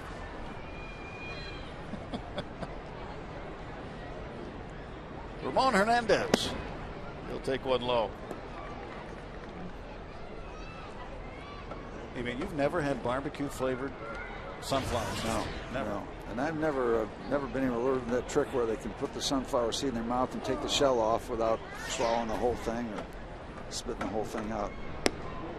You gotta crack them open with your teeth. Yeah, we also never dressed the rookies up in costumes and stuff on a road trip. There's the debris from sunflower seeds.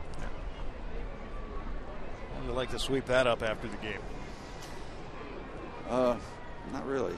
2-0 pitch, and Hernandez takes outside 3-0.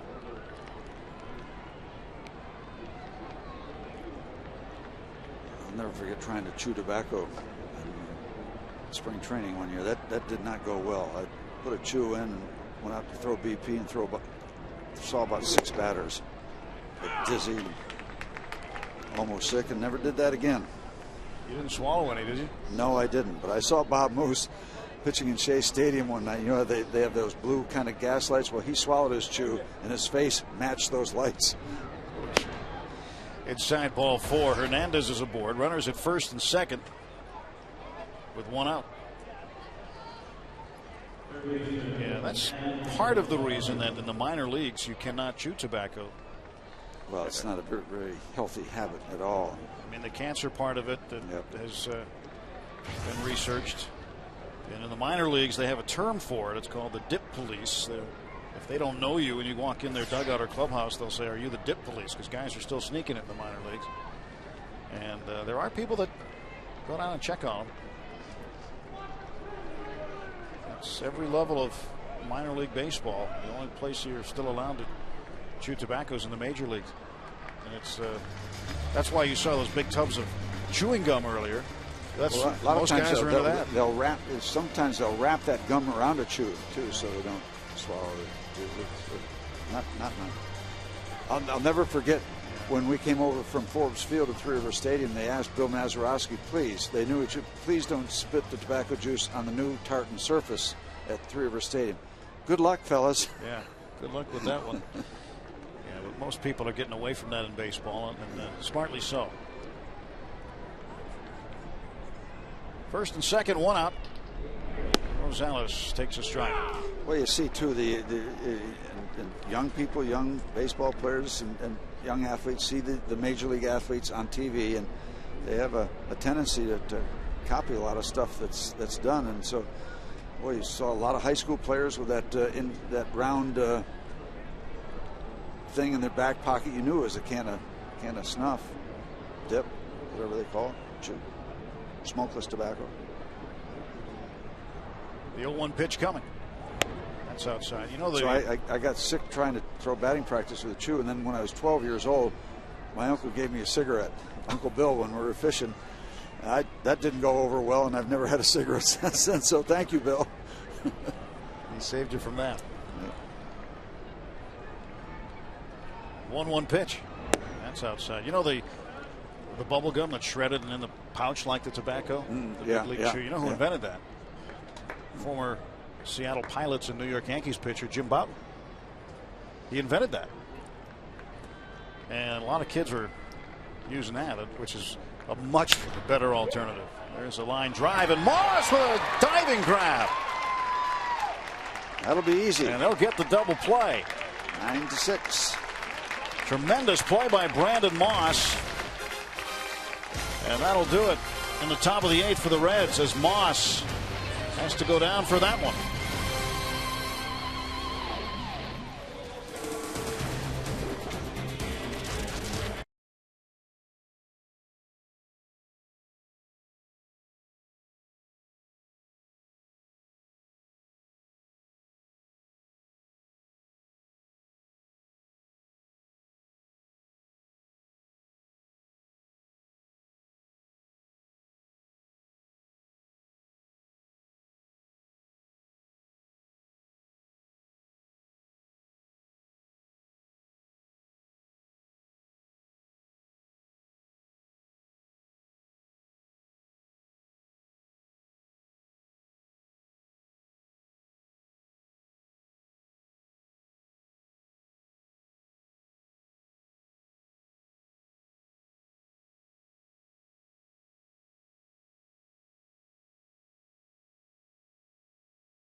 Brought to you by our friends at Aspen Dental. I'll make you smile on Glove Day. You get a baseball, too, as a bonus. And how about this? Tremendous situational defense by the fans. We don't need no stinking glove. Andy LaRoche takes inside for ball one to start the bottom of the 8th inning. Pirates down 5-0 with Steve Blass, Tim Neverett here at PNC Park, and what has turned out to be a very pleasant Sunday afternoon. Weather-wise. Otherwise, a lot of Johnny Cueto. Johnny Cueto. And he is in uncharted territory. His career high is 7 innings, so he's out there to pitch for the first time in his major league career in the 8th inning. Strike call. You take a look at the rotation. The Reds are quietly building a pretty good looking solid rotation. 4 out of 5 really looking very good. And there's another strike. Aaron Harang, Bronson Arroyo, we saw him the other night. Johnny Cueto, Anderson Volquez, the top 4. And then you've got Micah Owings, who we saw. But also they got Homer Bailey down in the minor leagues. And he's just kind of on hold. And they have a feeling he's not going to be long for the minor leagues, Bronson Arroyo. But you're trying to form a ball club, and it has to start with that starting rotation. The Reds are trying to head in that direction with 3 or 4 or 5 guys they can depend on. And Andy LaRoche starts the 8th with a single up the middle. Second straight inning, the Pirates have had the leadoff man aboard. Let's take a look at some good defense. Brandon Moss with 1 out and a line drive sinking right at him off the bat of Rosales. Yeah, trying to sink away from him, goes down, picks it off the grass, and then it's easy pickings after the catch. You see those gloves, they got that kind of hinge factor. When that ball gets deep into them, both ends of the glove close over it. That's the way they're built these days, and then it's easy going to second base for the double play. Jason Jaramillo, first pitch swinging, fouls it up there in the air, and Rosales takes care of him. Not a good at bat for Jason Jaramillo. He'd like that one back.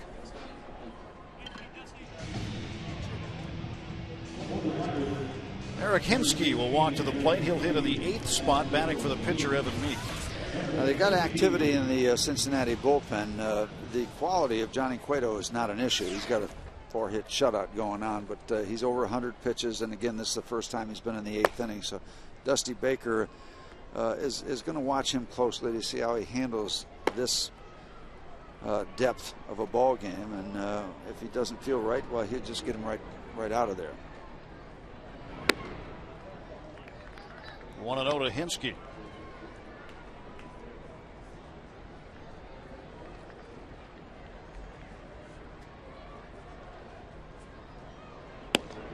Now it's 1-1. Hinsky hits Bronson Arroyo particularly well, and that's why he was in the lineup on Friday night, but he didn't hit him as well as he normally does.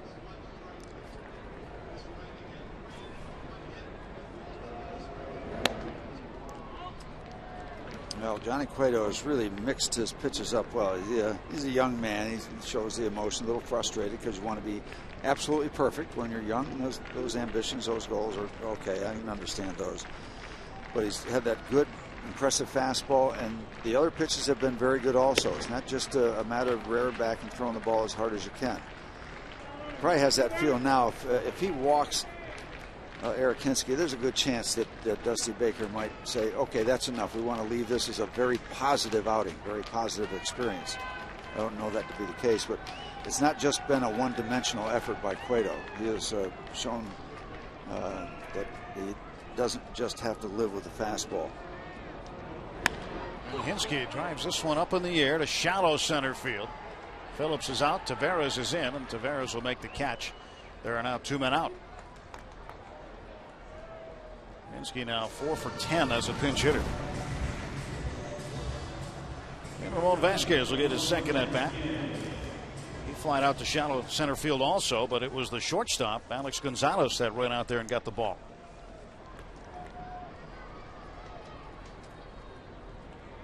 Bottom of the 8th inning. Pirates have only managed 4 hits off Johnny Cueto today. Outside for a ball as Cueto has found a way to silence the bats that showed up here at the ballpark last night. Evan Meek, 3 scoreless innings, gave up a hit, walked 2, struck out 1, and did a nice job out of the bullpen saving some arms for John Russell. Good nice play by Votto. Yep. He takes care of the Pirates in the 8th. On to the 9th. Johnny Cueto and the Reds on top.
Today, this is what you may have missed. Rainouts in New York, Philadelphia, and Washington. How about that? Fergie Jenkins, of course, Greg Maddux shared number 31 in Chicago. They retired that. And Oliver Perez, what should the Mets do with him? John Smoltz could resume throwing Wednesday or Thursday. It'll be interesting to see what he does in a Red Sox uniform. And I believe Greg Maddux is also going to have his jersey retired in Atlanta later on in the season. That's kind of unique to have your jersey retired not only once but twice, and twice in the same year. Yeah. Jesse Chavez coming on to work the ninth inning after the good work by Evan Meek.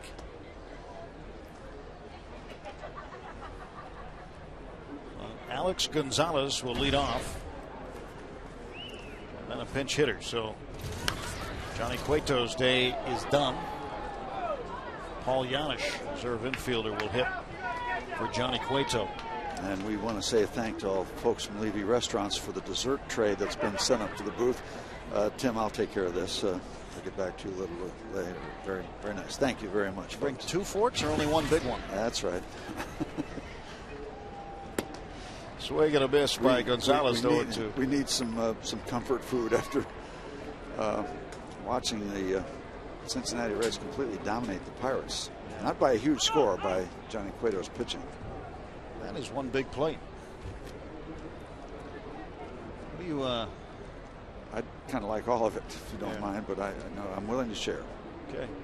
And we will.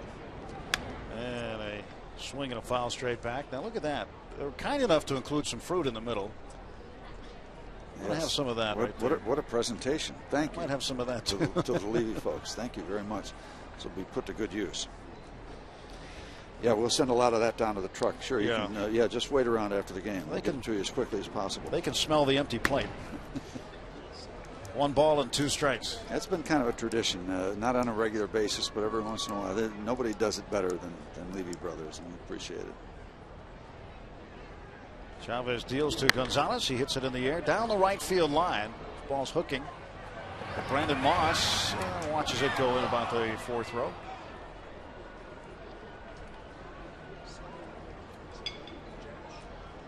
I mean, that is so close to you, and there are forks nearby, and you haven't even touched it yet. This is not fair. This is absolutely not fair. You're starting to break out in a sweat. I am. 1-2 to Gonzalez. Here's Chavez pitch.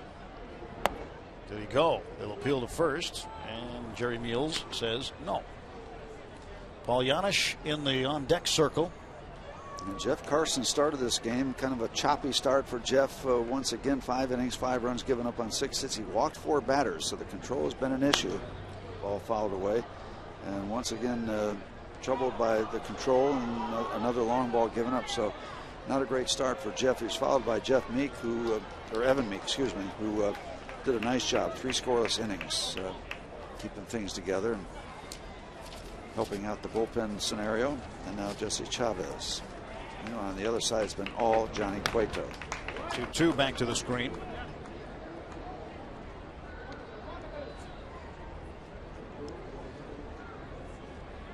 Johnny Cueto matched his season high in strikeouts with 9. That's not a career high. He's gone into double figures once. 2-2 back to Chavez. Nice play by Jesse. And that's the first out of the 9th. Our next telecast of Pirates baseball on FSN Pittsburgh tomorrow night for the first of a short 2-game series with the Milwaukee Brewers. Giovanni Gallardo against Paul Mulholland. That should be a great matchup. Greg Brown and Steve Blass will bring you the TV call.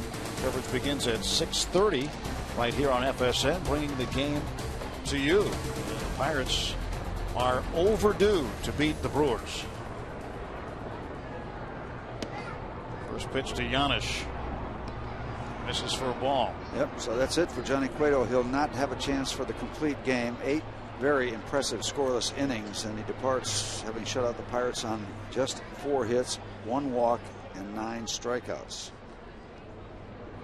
1-0. Now it's 1-1. Janisch, a .357 hitter, 5 hits and 14 at bats for Cincinnati. Ouch. Double hit. 2 for the price of 1. Kind of like this plate of food we have up here. 2 for 1. 4 for 2. Or 2 for you. 2 for you. Yeah, the people in the radio booth will never, ever see any of this. 1-1 to Giannis. It's in the dirt. 2-1. 110 pitches thrown by Johnny Cueto. He was very impressive today.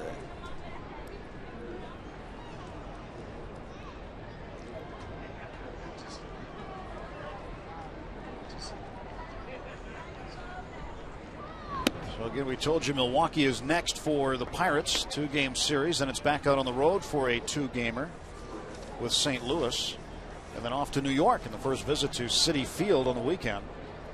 Take on the Mets. Night game on Friday, and then day games Saturday and Sunday. 3-1. Strike 2. The Reds off to Florida, I believe. A couple of games there before heading back to the Great American Ballpark. 3 balls and 2 strikes. Payoff pitch. And a foul tip into the glove of Jaramillo. He strikes out. Chavez 94 miles an hour on that fastball. Right down Grant Street. A little old-fashioned backyard hardball stuff. I'm going to throw it as hard as I can, see if he can hit it. Chavez at 94 that time. In Milwaukee, he had the gun popping at 96 and 97 at times.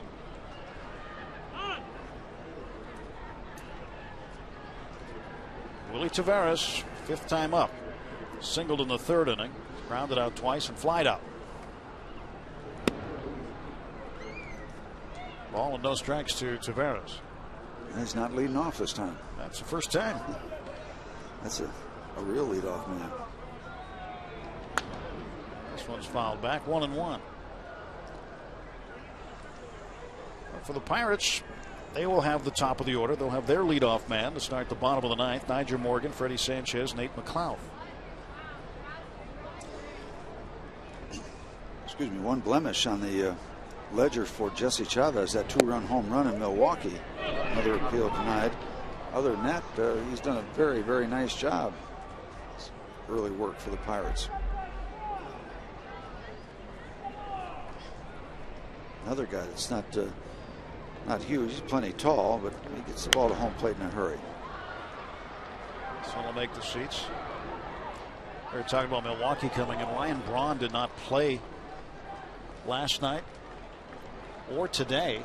Sidelined with a stiff upper back, kind of by coincidence, where he got hit by Jeff Karstens. So they're at home against Arizona, tied at 3 right now. Karstens actually got fined an undisclosed amount for hitting Ryan Braun, and then the next night Dave Bush hit 2 Pirates in successive at bats, and he did not get fined. Nyjer Morgan will take care of Taveras, and the last wraps for Pittsburgh coming up, trailing 5-0 here at PNC Park.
Arthur Rhodes takes over for Johnny Cueto. As we said, 8 scoreless innings, 4 hits given up, walked a batter and struck out 9. Dominant performance for Cueto that Rhodes is going to try to finish up.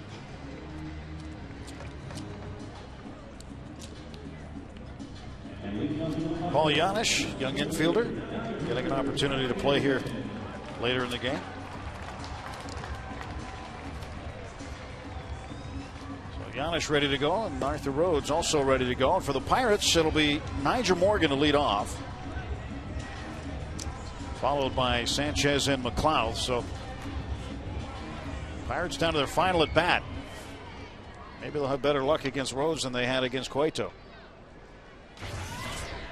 Well, that's what we thought the other night when Bronson Arroyo left too. That didn't work out all that well. Just trying to be optimistic. Mm-hmm.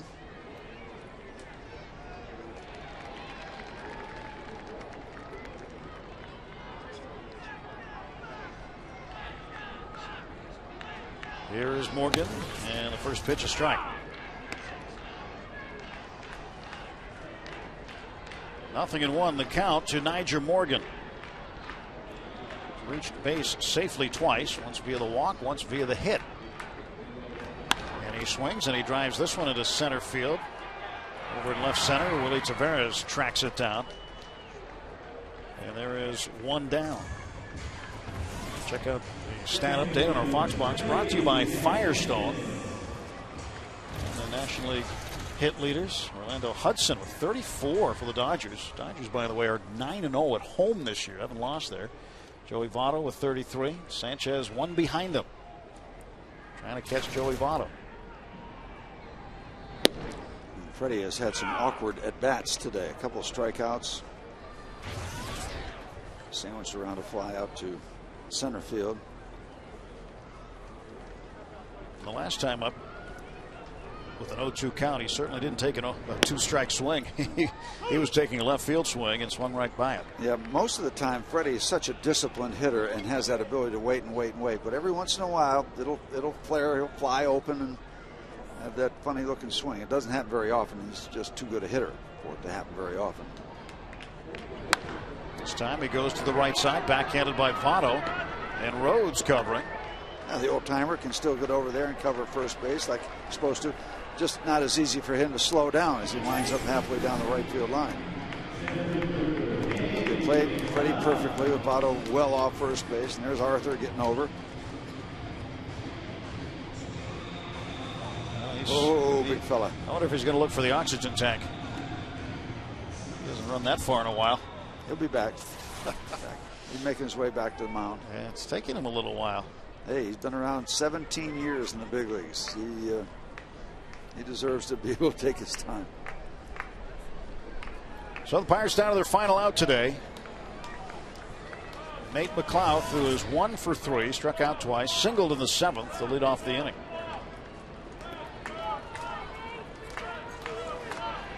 Arthur Rhodes delivers a fastball strike.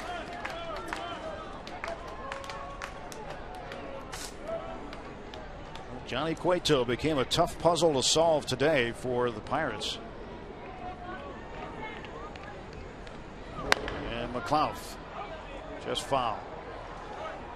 And Cueto, the big numbers pitching wise, 8 innings, only 4 hits, no runs, a walk, and 9 strikeouts. You can't bear to watch. Looking for just his second positive decision on the season.